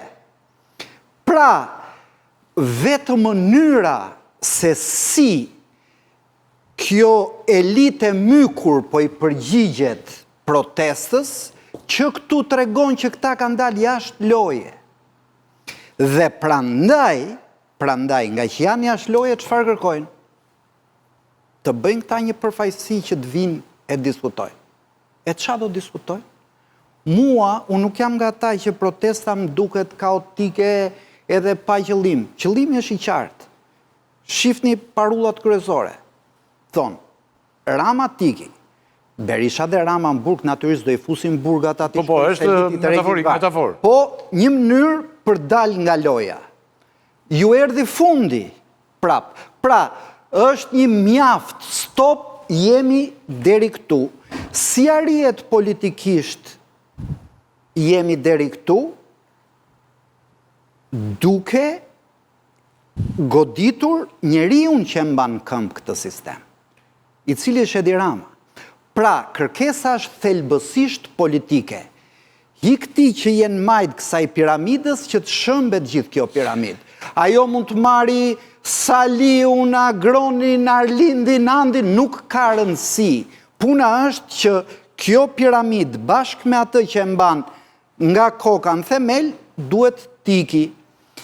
Dhe kjo nuk bëhet, unë si jam shumë dakord me Agronin, pastaj kjo nuk bëhet duke thirrur zgjedhje. Sepse duke thirrur zgjedhje. Kemi të njëjtë riciklim. Ata njerëz po thonë, për ne zgjedhjet si bëni ju nuk janë më zgjedhje. Atere, zgjedhje me bajrat e Koçekut, me të njëjtat media që ata thonë bojkotoni mediat, me të njëjtat fytyra publike të diskredituara në Shqipëri nuk mund të ketë më se dihet do prodhojnë të njëjtin rezultat. Unë tani nuk po e kap nga politika, se politikën e thash, po e kap nga mediat. Në ditë e para kishte një slogan që më pëlqeu shumë. Doli njëri aty që e përsëriti 2-3 herë. E ditë shkeni tha, ne nuk na transmetojnë tha topi, klani, vizioni, mos bëni asgjë tjetër. Thjesht hiqni nga celularët tuaj aplikacionet e gjithë këtyre televizioneve dhe gjithë këtyre mediave që nuk punojnë për ju. Po në qoftë se kjo bëhet, çfarë impakti ka ke këto i vjertërson dhe i myk në sytë e publikut më shumë se çka mykur Edi Ramën edhe enturazhin e tij. Prandaj them, kjo lëvizje duhet të vazhdojë në mënyrë që sistemi të bjerë vetë. Po i kërkuam kësaj lëvizje, bëni një përfaqësi, shkoni 10 veta ke Edi Rama, që Edi Rama t'i ftoj prap, këtë presjen ke ligji i mjedisit, si ta bëjmë këtë pikpyetjen ke ligji për investimet publike, si ta rregullojmë? Kjo nuk e arrin dot, problemi është nuk e arrin dot. Si arrit qeveria teknike? Qeveri teknike nuk ka. Qeveria teknike dhe çdo gjë tjetër, do më thënë, ka 2 opsione. O protesta dështon, o protesta ka sukses. Protesta ka sukses kur rrëzon kreun e piramidës. Po që atëherë protesta dështon dhe e kthej muhabetin aty ku ishte. I jep më shumë oksigjen, them unë. Je dakord me mua që thash që zgjidhja është sepse nuk do qeveri teknike, zgjidhja është një zgjidhje parakoshme. Si mendon ti që duhet të ekzistojë? Po zgjidhje parakoshme me bajrat do futesh prap. Po mirë, më jep zgjidhje me klanin dhe me topin do futesh. Protesta do vazhdoj 1 muaj, 2 muaj, 3 muaj, do arrihet qëllimi i parë, se protesta ka një qëllim të qartë. Do reqja Edi Ramës. Çfarë do ndodhi? Dikur dhe në Libi, pasi të roqën zvargat Kadafin, u bën zgjedhje. Por sa ko Kadafi ishte në çadër, nuk i shkonte mendja njeriu që do bënte qeveri teknike dhe zgjedhje. Pra këtu ata prandaj janë rrugë, sepse kanë kuptuar që nuk ju ka ngelur më as një mjet demokratik për të gjetur zgjidhje në këtë vend. Pra, objektivi minimal dhe maksimal i kësaj proteste, a dështon, a ka sukses, kjo është çështje tjetër, është rrëzimi i kësaj qeverie, pastaj do jenë njerëz tjerë, ti, ajo vajza, shumë tjerë që do flasin. Me zëm, ra qeveria, Edi Rama dha dorë, qeveria e gjitha në blok. E di si ndodh Agron? Më falë, qeveri teknike, tranzitore, si do bëhet? Agron, Si do bëhet?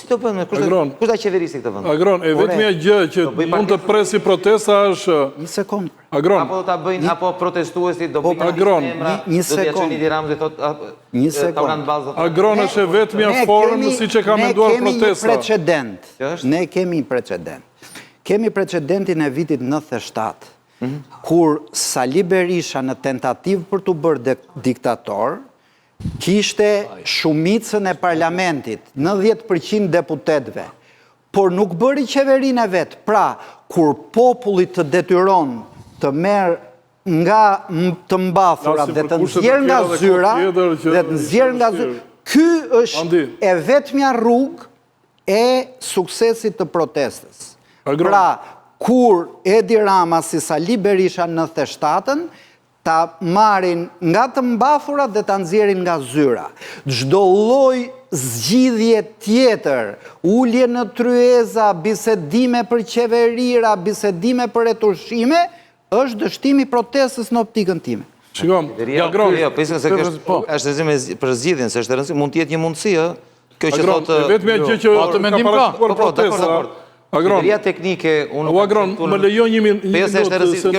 Unë se kam për shembull. Ta jetë mendim ka do t'ja respektoj. Jo, absolutisht. Tani, unë nuk kam... Unë e dëgjova dhe respektoj, po nuk e kam. Duke debatuar e respekton tjetrin. Se kur thua ti thuj që duar se unë po them gjatë tjetër, atërë është... Jo, në rregull pra, vazhdo pra. E pra, Ky po të pyet tani. Tani, 96-97 nuk e di... Ky s'te kupton. Por nuk e kuptoj se si mund të bëhet një qeveri teknike nga deputet dhe nga një parlament i kontrolluar për pjesën më të madhe nga... Protestusit në Tunizi, kur e detyruan Mubarakun atë Ben Alin të marrë avionin të ratiset nga vëndit cilin e mbante në zgjedh, nuk kishin debatin do bëjmë qeveri teknike apo zgjedhje pas 6 muajsh. Do detyrojmë diktatorin të zhduket, pastaj bëhen bisedat e tjera. Këtë jemi dakord në Hollandi, Po kaq pra. Po diskutojmë këtë. Ne të gjithë jemi dakord që Edi Rama duhet të ikë. Kjo është e hoqën. Po këtu mbyllet protesta. Po këtu mbyllet. Dakord. Ajo që po koj të them është... S'ka debat tjetër për këtë protestë. Unë jam dakord me ty. Po ne po shkojmë për tej, tani po themi, qëfar do ndodhi pasi Edi Rama t'iki? Dakord? Kjo është ta minosh protestën, po shkove për tej. Oke, kjo është, nuk da flasim atër, okej, dakord. Kjo është ta minosh, ata ka një qëllim, vlla. Dakord. Ky është politikan, vlla, dhe është në lojën e politikanit. Jo, mor, jo, është një çështje, nuk është, problemi është që kush proteston, kush e di se ta them, kur unë jam në protest, njerëzit nga protestuesit duan thjesht ikë Edi Rama. Kur vinë tek unë, më pyesin, më thonë Agron, që të ndodhi pas? Si po të flisje me Sofo Lazrin dhe me Azem Ajdarin, Sofo Lazri të dukej si Einsteini, Azem Ajdari dukej si analfabet. Po koha ishte me Azemi, nuk ishte me Sofon. Pra nuk ka rëndësi sa njerëz zgjuar janë në një krah, e sa njerëz të pandritëshuar janë në një krah. Punash nga cili krah është e drejta. Mendoj unë. Unë mendoj që Azemi dinte më shumë se Sofo. Këtu ndahemi. Jam i bindur. Këtu ndahemi. Azemi edhe pse ishte një studios, ndjes pastë, e të gjitha. Të dy ndjes pastë. Sofo nuk e kam taku asnjëherë me Azemin Rinja, gjithmonë, rinim gjatë, por kam idenë që Azemi dinte dhe kuptonte më shumë se Sofo. Edhe pse ai kishte lexuar të gjithë librat e komunizmit deri dhe materializmin dialektik, që ishte një mashtrim. Kështu që Sofo nuk ekzistonte, i ke krahasim të gabuar. Sofon me Azemin... I vetmi rast kur nuk përdore teorinë tënde të konsoliduar, lëre tjetrin në gabimin e vetë. Kundërshtove gabimin tim, po e drejta jote... Jo, të them dhe opinionin tim. E mo, dakord, mo. Them opinionin tim këtu, se po thua Sofo Lazri ishte një... Sofo Lazri janë një tjetër që kishte bërë sot dje një artikull ku thoshte për... Do me thënë vëra si rinis, thoshte. Një njeri që e ka bërë rinin copa. Okej. Po kështu mendojnë, se cili ta thot të vetën të keqen. Patjetër. Urdhëro. Andi, unë nuk mendoj që është kaq e relativizuar çështja që ka lidhje edhe me ndryshimet që bëhen ligjin për zonat e mbrojtura, edhe në ligjin për mjedisin, edhe në ligjin për investimet, sepse ne jemi në një proces. Këto patjetër, unë duket se kur e shoh si një gjë shumë të mirë, në momentin që kjo vjen edhe si pasojë e procesit të protestës, sepse e shoh si një shenjë maturimi kur një qeveri reagon edhe ndaj kësaj gjëje. Nuk ka reaguar. E para, po them, është tek rezoluta e Parlamentit Evropian, është detyrë që ligji i investimeve duhet të vijë në linjë me atë që kërkon Bashkimi Evropian. Deri dhe të mbështet dhe të ideja që është ndërkombëtarizuar shumë si ngjarje për shkak të Donald Trumpit, po ngjarja shumë e madhe. Janë 4 amendime që kanë ardhur nga Bashkimi Evropian. Shumë e madhe dhe ju nuk e shihni. Dhe për këtë arsye them, duhet ta lexoni, Iris, duhet ta lexoni. Patjetër, dhe unë prandaj them duhet lexuar shumë mirë. Po pra, përpiquni ta lexoni. Kjo është absolutisht një kamban alarmi dhe qeveria duhet ta lexojë në mënyrë jashtëzakonshme. Shtoj kësaj po të them, edhe amendimet dhe pjesën e procesit që tije në proces integrimi dhe përafrimit legjislacionit. Ky është një proces që do ndodhi në mënyrë të padiskutueshme dhe nuk mund të relativizojmë dhe themi që do ndryshojmë një ligj këtu, do ndryshojmë një ligj atje. Se nuk funksionon dhe nuk është kaq e thjeshtë në fakt procesi për të hyrë në Bashkimin Evropian. Dhe kur ti Jo, kjo ka lidhje me Bashkimin Evropian, sepse ti edhe sikur gjitha këto që thoni ju të jenë të vërteta, ata po ju thonë, dakord, to mundo, nuk dua më ta udhiqni ju këtë gjë. Nuk dua më. Pra, në qoftë se keni ecur 10 vjet me ligjin për investimet strategjike dhe mbarova, e bët balë nuk dua më, le ti bëj dikush tjetër këto. Po, more, dakord, po ndërkohë janë një grup njerëzish që duan që këto gjërat ndodhin. Duan që të bëhet ky investimi, çfarë duhet bëj qeveria? Duhet bëj një antiprotest. Kjo do ishte gjëja më e mirë. Duhet mbledhi po aq shumë njerëz edhe ndoshta edhe më shumë që të sulmojnë këta të rinj, në fakt kjo do ishte gjë e gabuar. Unë mendoj se kur ti thua që një grup njerëzish janë kundër kësaj establishmentit vjetër, sa e dim neve që një grup tjetër kaq i madh, më i vogël, shumë më i madh, në fakt është okay me këtë gjë. Në 2025 me shifra ke 18.000 njerëz që janë rikthyer nga emigracioni. Me shifra, një Shqipëri që ishte 2 milion turist e ke 12 milion turist. Kështu që ne nuk mund të themi që kjo gjëja nuk duhet lexuar dhe të bëjmë një listin, absolutisht unë po të them me pastërti, këmban alarmi i jashtëzakonshme për qeverinë, duhet ta lexoj me mençuri dhe duhet ta lexoj me shumë pastërti këtë që ka ndodhur. Po kjo nuk do me thënë. Unë them është kamban fundi ti e shef si kamban. Po, dakord, po këtu janë optika e. Secili nga ne patjetër që duhet të ketë, unë s'mendoj që duhet të jemi njësoj deri në fund. Por, po ta them edhe një herë, nuk më duket në fakt një gjë e mençur që të ngrem pjesën tjetër të njerëzve që duan që kjo gjëja të ndodhi, se pastaj kjo do ishte shumë e rrezikshme për Shqipërinë.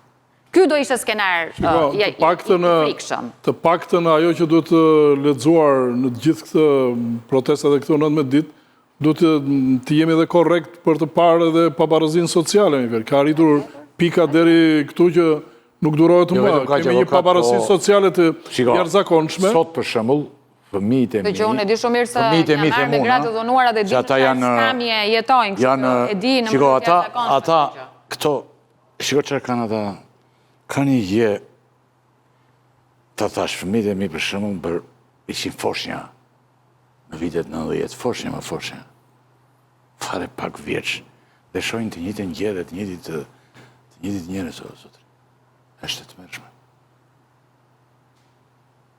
mërshme. Shiko, unë e preka pak është diskriminimi social njërë, kemi administratën shumë të dobët, kemi probleme me mjekësin, kemi probleme me drejtsin.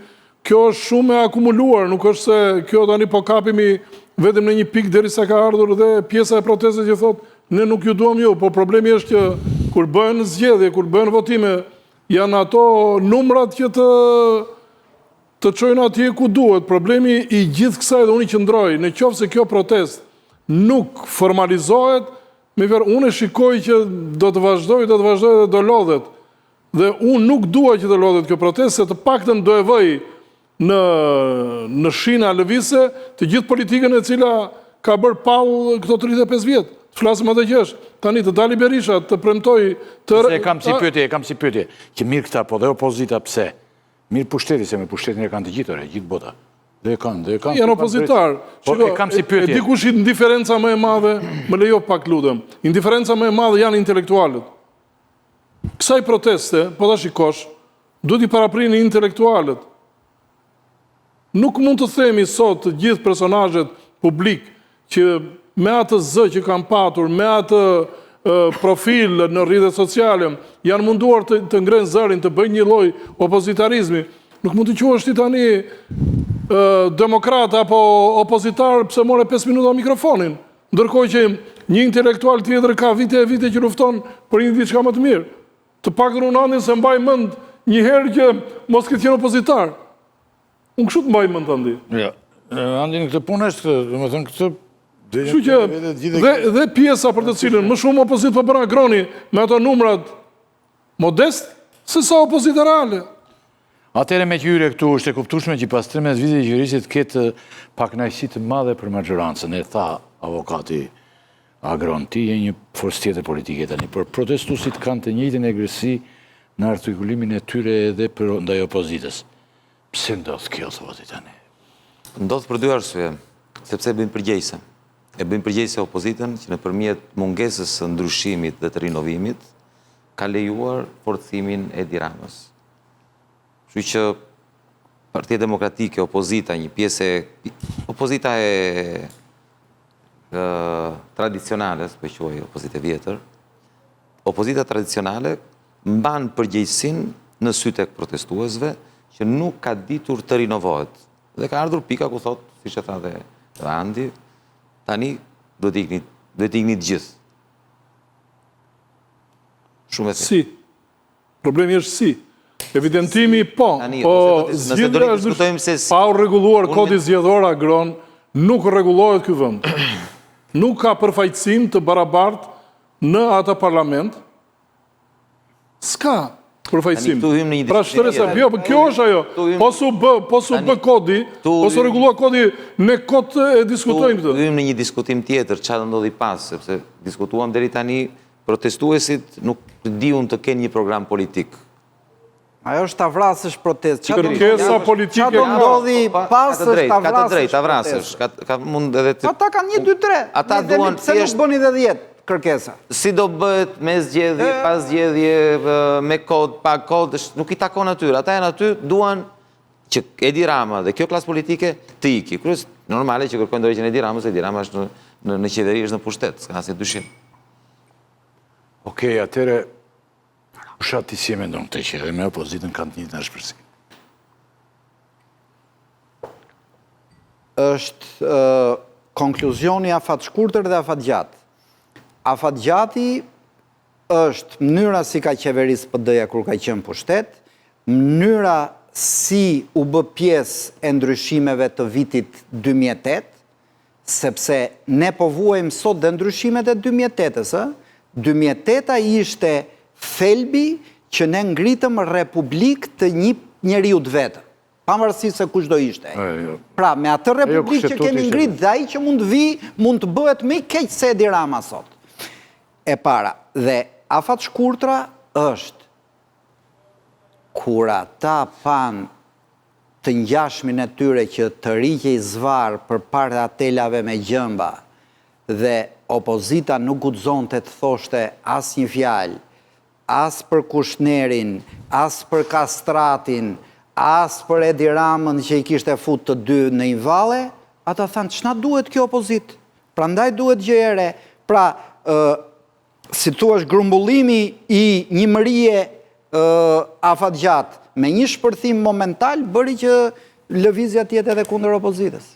Kundër opozitës. Duket sikur opozita e ka trajtuar barabar me maxhorancën. Por ama lëvizja dhe suksesi kësaj është në të mirë dhe të kësaj opozite.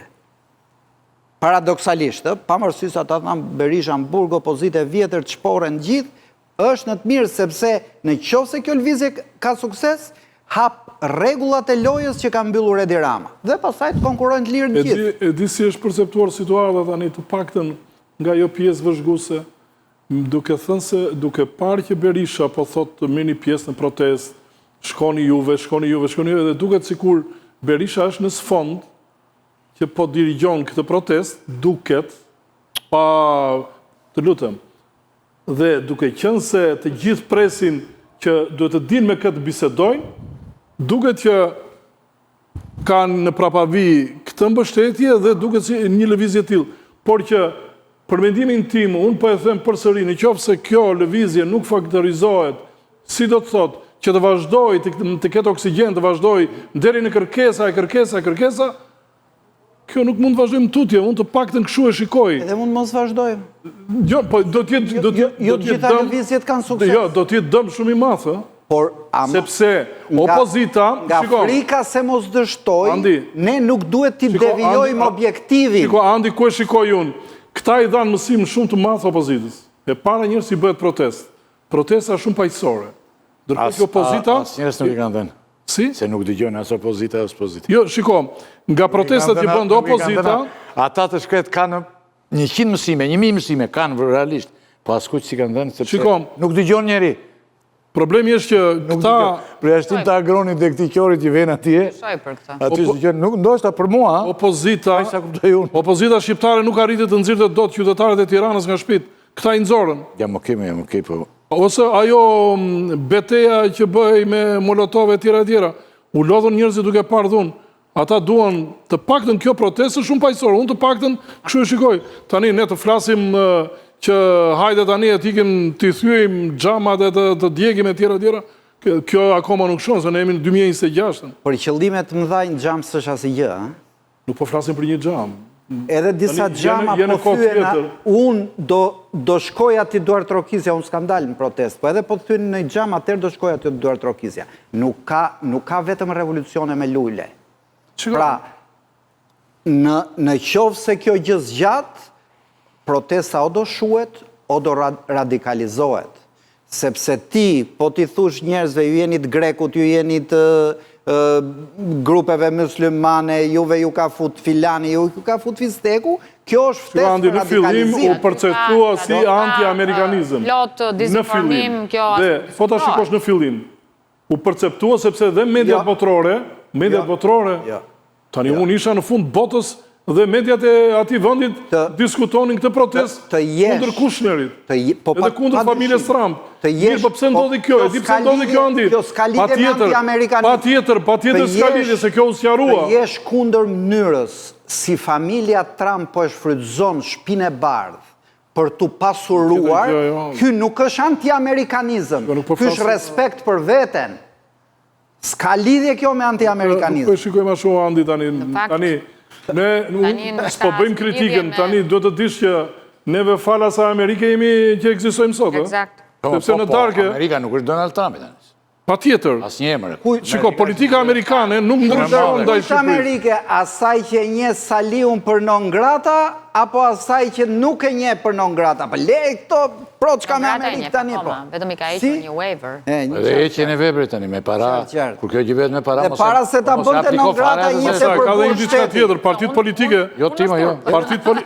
Partit politike që kemi neve, ato nuk thrasin një intelektual. Kush? Partit politike dhe neve? Asnjë zbet. A duhet dëgjoj, a duhet të rebelohet një qytetar shqiptar edhe ndaj një Amerike që vjen dhe të vët shizme në fyt? Unë mendoj se po. Unë do isha njeriu... Duhet shikuar kjo që një gjë... Jo, me që folëm për anti-amerikanizëm. U bë perceptimi... Nuk është anti-amerikanizëm të shkosh e të djegësh ato tigrat e Ballukut dhe Jurikimit që e vjedhin shqiptarët ditë pas dite. Nuk është anti-amerikanizëm që të revoltohesh kur shef kandidatin e SBA-s për ambasador që e pyesin, ore, ka interesa familja Trump në Shqipëri? S'kam dëgjuar gjë, thot. Ndërkohë që nëse është përmend Shqipëria për investime amerikane, vetëm për këtë. Pra, njerëzit nuk janë budallej. Njerëzit e kuptojnë kur ka dhe Amerikan burrat mirë nga ata që na kanë çliru Kosovën, por edhe Amerikan PISA që vinë për të vjedhur, aq sa ka ky vend. Dhe ky i fundit ishte rasti Amerikanëve PISA, jo i Amerikanëve që vinë për ta zhvilluar këtë vend. Prandaj njerëzit dolën rrugë edhe me parulla kundër Kushnerit. Në fakt, këtu mendoj shumë se kjo është një nga gjërat për cilat edhe kam investiguar edhe kam informacione. Ka plot dizinformim. Ka plot dizinformim. Ka zero informim, jo dezinformim. Ka zero informim.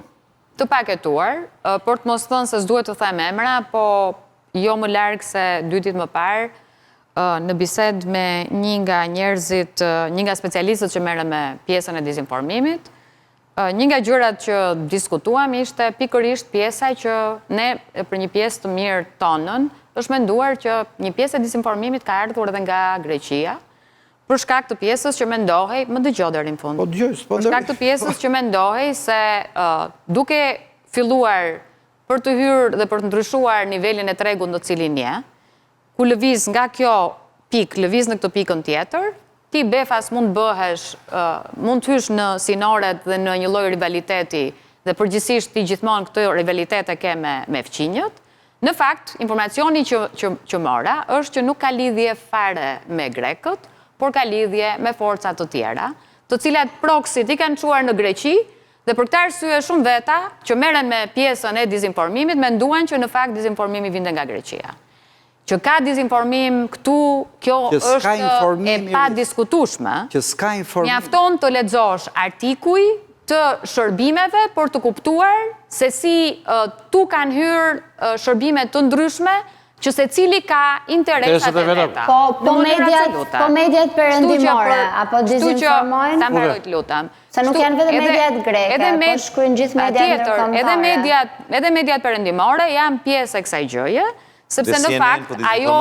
CNN po dezinformon? Unë po them... Se Rama ka thënë ja 2 herë që CNN po dezinformon. Ta mbaroj Agron, do ma bërë pyetjen, do ta dëgjosh përgjigjen. Ajo që po them është që Shqipëria po përdoret si dëm kolateral për ta amplifikuar lajmin që në Shqipëri ka një protest, një vend i vogël, vendi shqiponjave që po i thot jo familjes Trump. Në fakt, ne dim shumë mirë që tani aty në protest nuk ka as një lidhje, as me Trumpin, as me investimin, sa po e thamë që ka lidhje me një vend tjetër. Por, po t'i shikosh të gjitha edicionet e lajmeve kryesore në Amerikë, nuk kupton fare këtë pjesën tu, po t'i shikosh lajmet janë që janë ngritur shqiptarët kundër investimit të Xharet Kushnerit në Shqipëri. Mjafton të lexosh, patjetër që kanë lexuar se jam absolutisht njeri i fushës. Po të shikosh, mjafton të shikoje artikullin e para 3 ditëve ke The Guardian, që është një nga gazetat më prestigjioze në Britaninë e Madhe.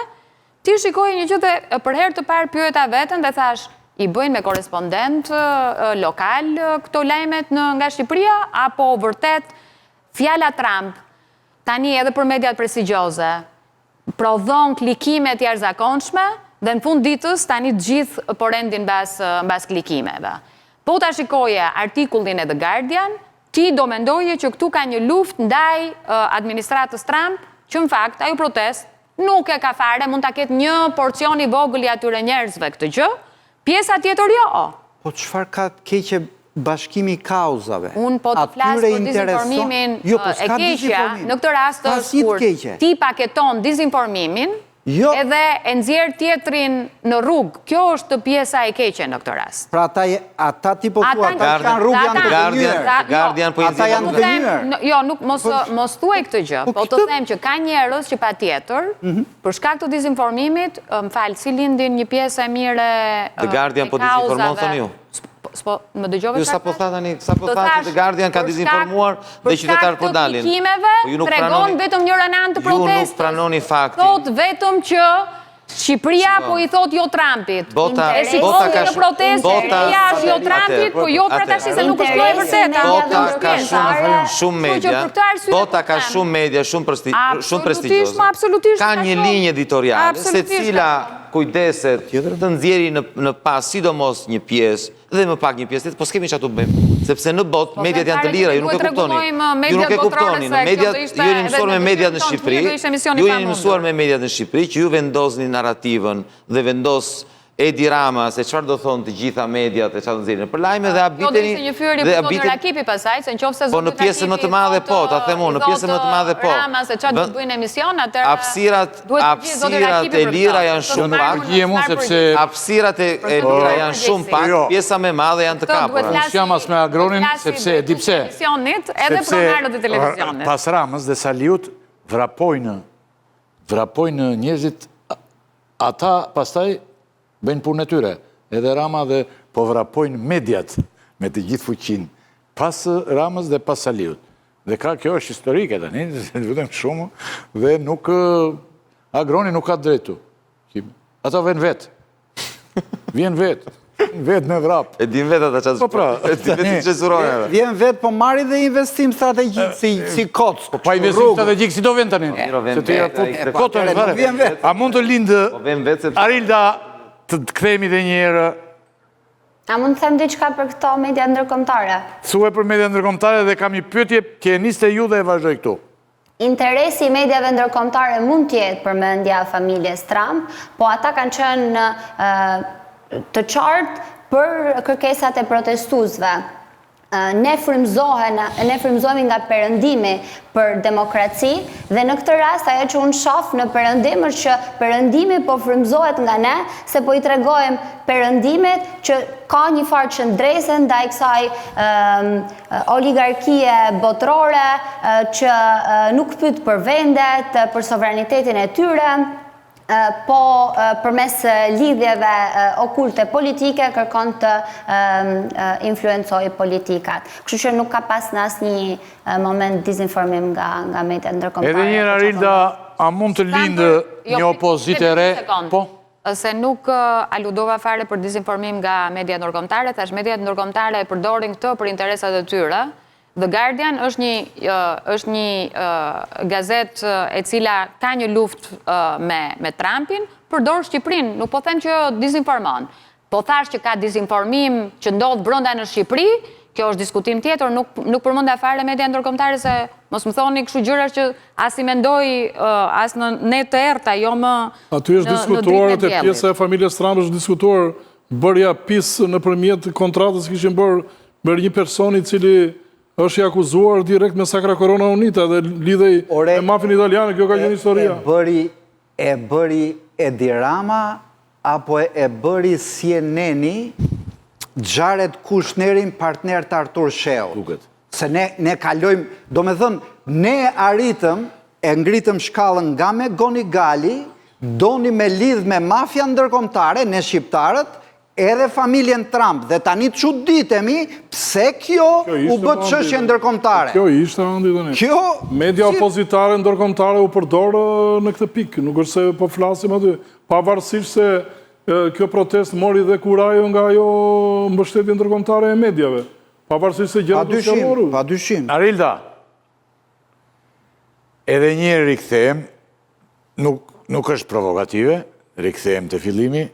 A mund të lindë një opozitë e re nga kjo protestë dhe a mundet më tej edhe partitë e reja që ne kemi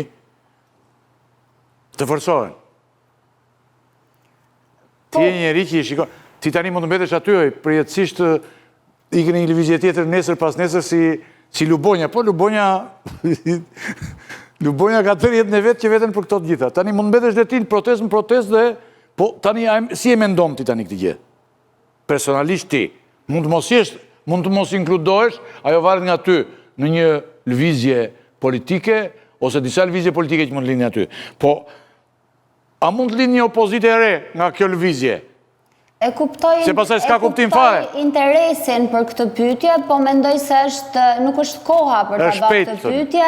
Siç thot zoti Bushati, pyetja që duhet bëjmë për momentin është çfarë mund të bëjmë me këtë protestë, çfarë drejtimi duhet marrë që t'i arrijë kërkesat e saj, e para dhe e panegociueshme dorëheqja e qeverisë. Mendoj që për këtë do duhet diskutoshim për momentin, edhe jo nëse do lindin lëvizje të reja politike.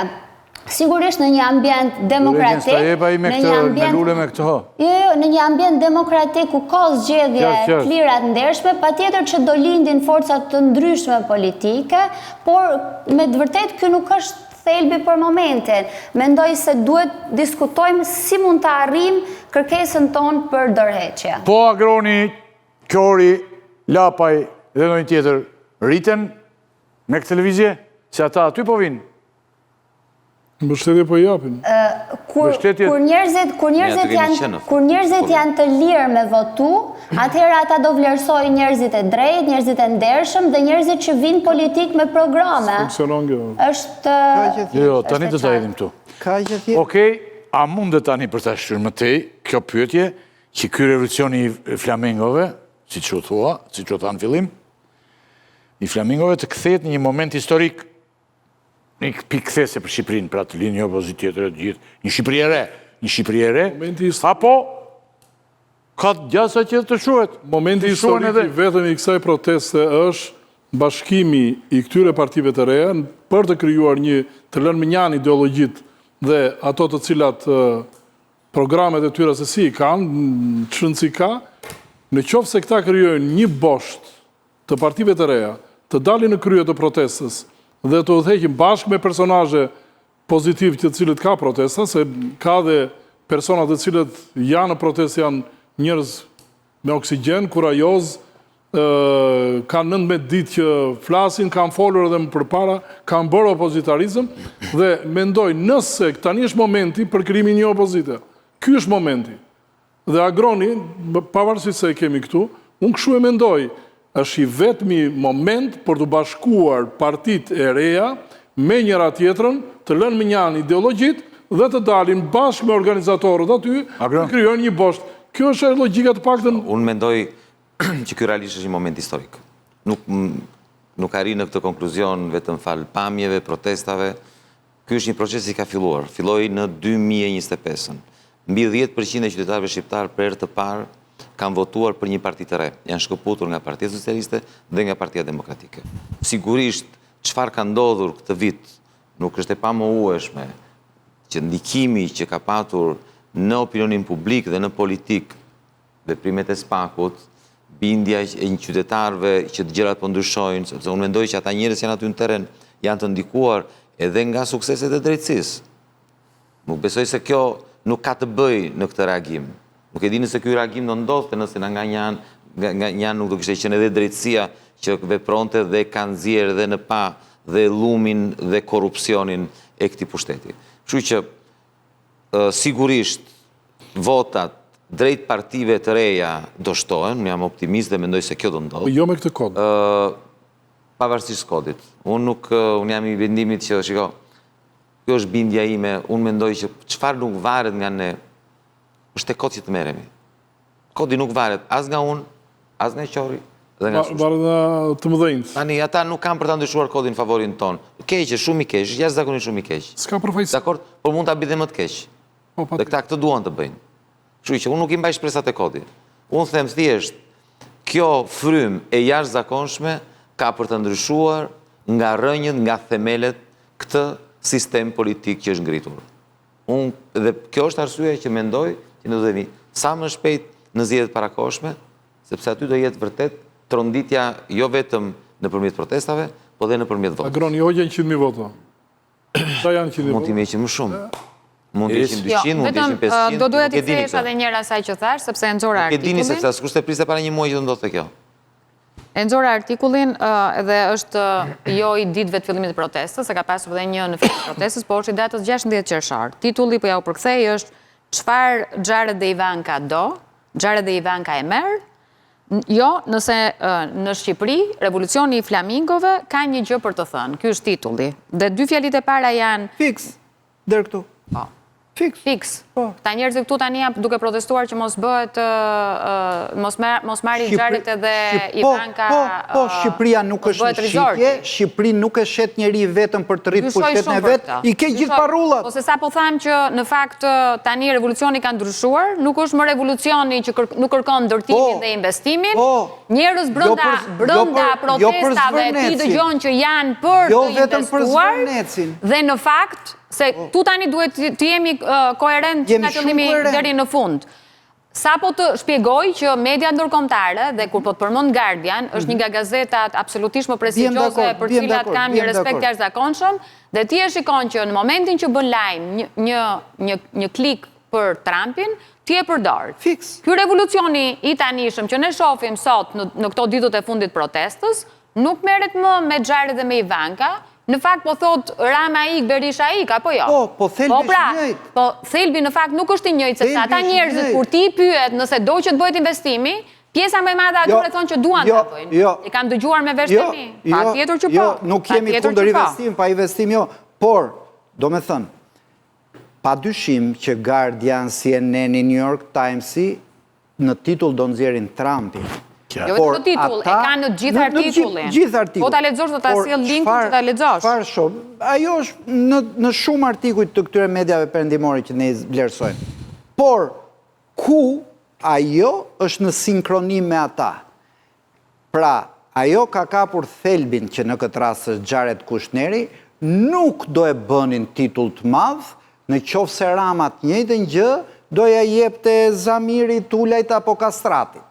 Këtu ju intereson se është Trumpi, por në thelb këto bashkohen, sepse ata aty janë as Trumpit dhe as një oligarku shqiptar, një njeri nuk mund t'i fali toka dhe llokma Shqipërie. Po i fal? Kur Shqipëria do jetë bashkë investitor, kush po i fal? Kush po i fal? Po, kush po i Është fal? private. Ajo është tokë me pronari. Po flas për Sazanin që është bashkëpronësi me shtetin. Kurse pjesa e Zvërnecit është totalisht marrëdhënie ndërmjet privatit dhe privatit. E pare punës, marrëdhënia E para dhe e dyta punës. jetë privat me privat, por mënyra si shteti shqiptar është angazhuar për falsifikime në hipoteka, për falsifikime Falsifikime në hipoteka i ka bërë kjo qeveria? Po ata kanë 20 vjetë në përgjygje, në fakt është e vërtet fare. Njerëzit aty kanë 20 vjetë në përgjygje, së është e vërtet. Edhe titujt e pronësisë tyre njerëzve nuk ja ka dhënë kjo qeveri, se thojnë njerëzve të vërtetat. Po, prandaj po them, duhet të themi sa të vërteta. Kundër të gjithëve. Por, ku është mëkati që derdhi gotën nga kjo qeveri, që donte që falsifikime 30 vjeçare po doni, thoni ju, tha çfarë do bëjmë ne tani? Nga që duhet t'i kalojmë ke familja Trump apo ke vlezrit e lidhur me Al-Qaedën, çfarë do bëjmë? Vlezrit e lidhur me Al-Qaedën? Lexo dhe për këtë, do i bëjmë tela me gjëmba, do i vëmë policinë e shtetit që t'jetë ortake me banditët, t'i ruajmë që këtë punë ta mbyllim shpejt, pa mbaruar proceset dhe pa marrë formë prerë. Të njëjtin problem kemi deri në derdhjet e Semanit, janë të njëjtët persona, përsëri me letra, jemi okej, kanë arritur të marrin. Kam dy pyetje me dy fjali se cili. Dy fjali se cili. Sepse dikush më shkruan nga stafi, për me mua ju e shkruan me metaforike. Ju erdhi fundi që të mbyllim programin. Ju erdhi fundi, që të mbyllim programin. Ta ka thënë me shumë kuptime, s'ta ka thënë vetëm me këtë të fundit programit. Po, me dhe ti, se të ti njërë Jo se o të eqë ty, Po, jo më do të ikë dhe vete nërë në kaluar. I thashtë të mbushat, jemi në punë. Kur s'na vlem në punë, ikim. Nësë të ka zhjithë njëri. Tani, dy fjali se cili fillon në apo fjallin që unë të preva, Zonja Koçeku me që apë, se do thosë e mbylli e lyra kipikti. Zonja Koçeku dy fjali se cili, sepse është një zonjë duke të nderuar shumë, vajzë, që nëzirë dhjam edhe nga keqi. Jo vetëm nga pleshti. Ta fillojmë nga me i gjati. Thuemi i gjati. Dy fjali se cili. Shikam, e para njërë mua nuk më duket serioze ajo që ka përdorur Zonja Koçeku, sepse thotë kemi një mesazh, kemi një kërcënim dhe nuk e ka denoncuar. Kjo më duket... Nuk më duket serioz. Po më gjerë se ka që, më gjerë se denoncim. Pjesa që po kthehet tani në bumerang është që personat për të cilën e kishin kërcënuar e kanë kallëzuar. Agron ti ç'mendon? Zonja Koçeku? Mendoj që ky qëndrim të thuash që nuk është serios kërcënimi sepse nuk e ka denoncuar, nuk ka asnjë lidhje për një arsye shumë të thjeshtë, denoncimi. Jo, po të mos mbetemi te kërcënimi, ju lutem. Mos mbetemi te kërcënimi. Vetëm ç'është kjo mos. Si e mendon këtë? Por ç'e mendon Koçekun ti tani? Mos po vjen se po përveç protestës po vjen dhe një figurë tjetër e madhe. Jo, dëgjoj. Atëherë, po thosha, ajo nuk është kërcënuar për arsye personale, ajo është kërcënuar për arsye politike.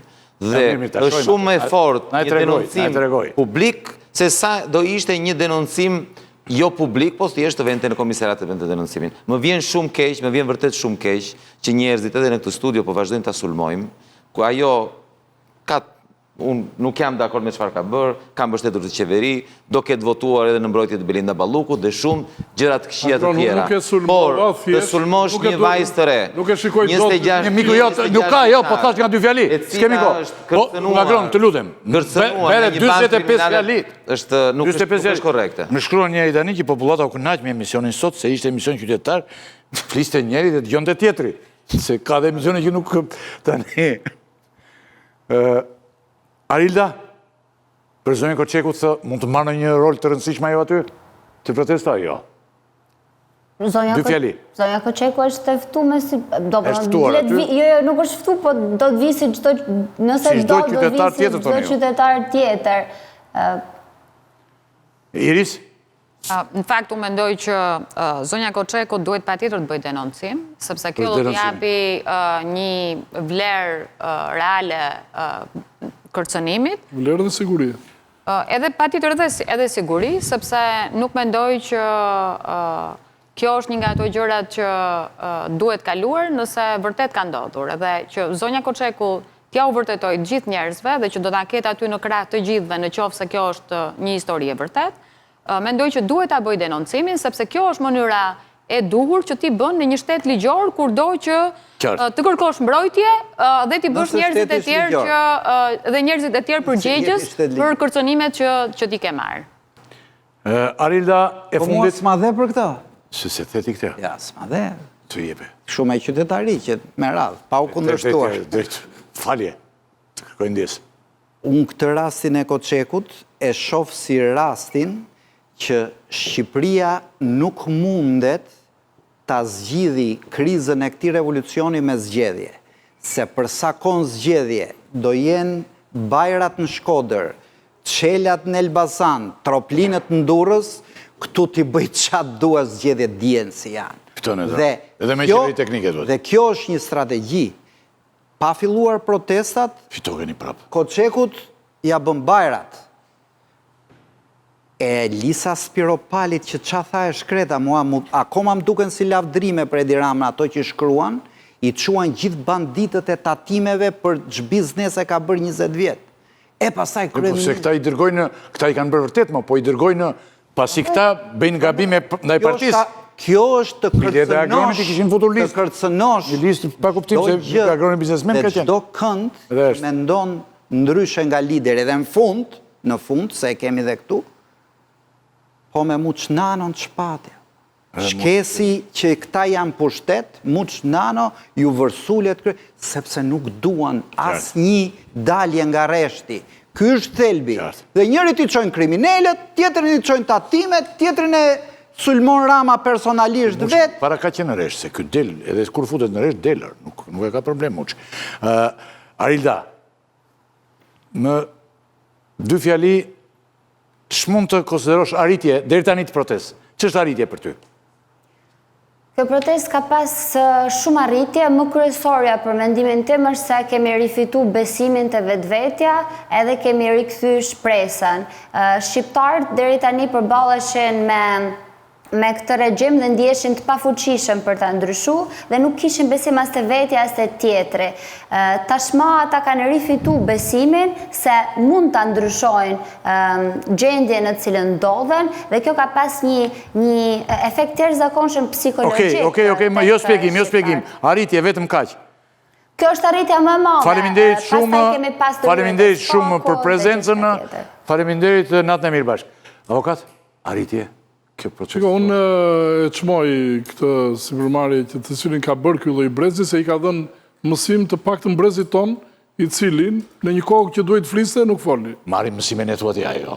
Shiko, kjo duhet vlerësuar, të paktën gjithë kjo energji duhet vlerësuar. Si kur nes marim do të mësime me... Tjetër, shiko, ne jetojmë në një vend që s'prodhon demokraci. Agron. Shoqëria jonë sepse nuk prodhon... Zoti Agron.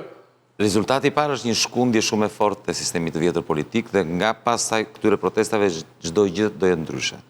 Nëse do arrin dhe qëllimin e dytë, unë mendoj se do të arrin nëse vazhdojnë dhe ngulin këmbë, është dorëheqja e Ramës.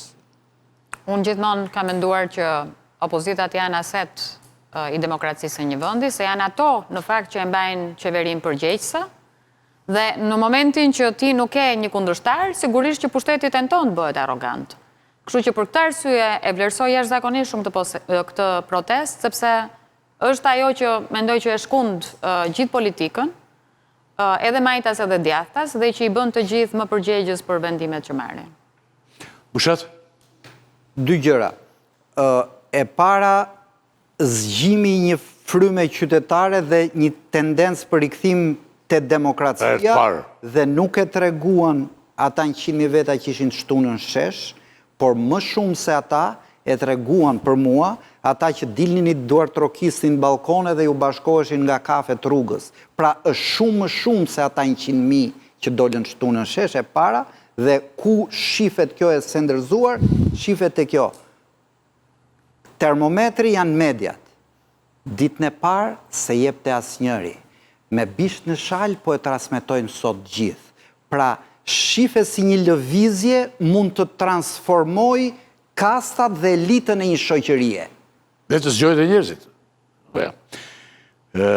Ka që ishim të nderuar të shikus, zgjadëm shumë sot, po tani është përdoruar koha, sepse futboll që luhet dhe natën, gjithë natën, në Amerikë luhet ditën, e kupton?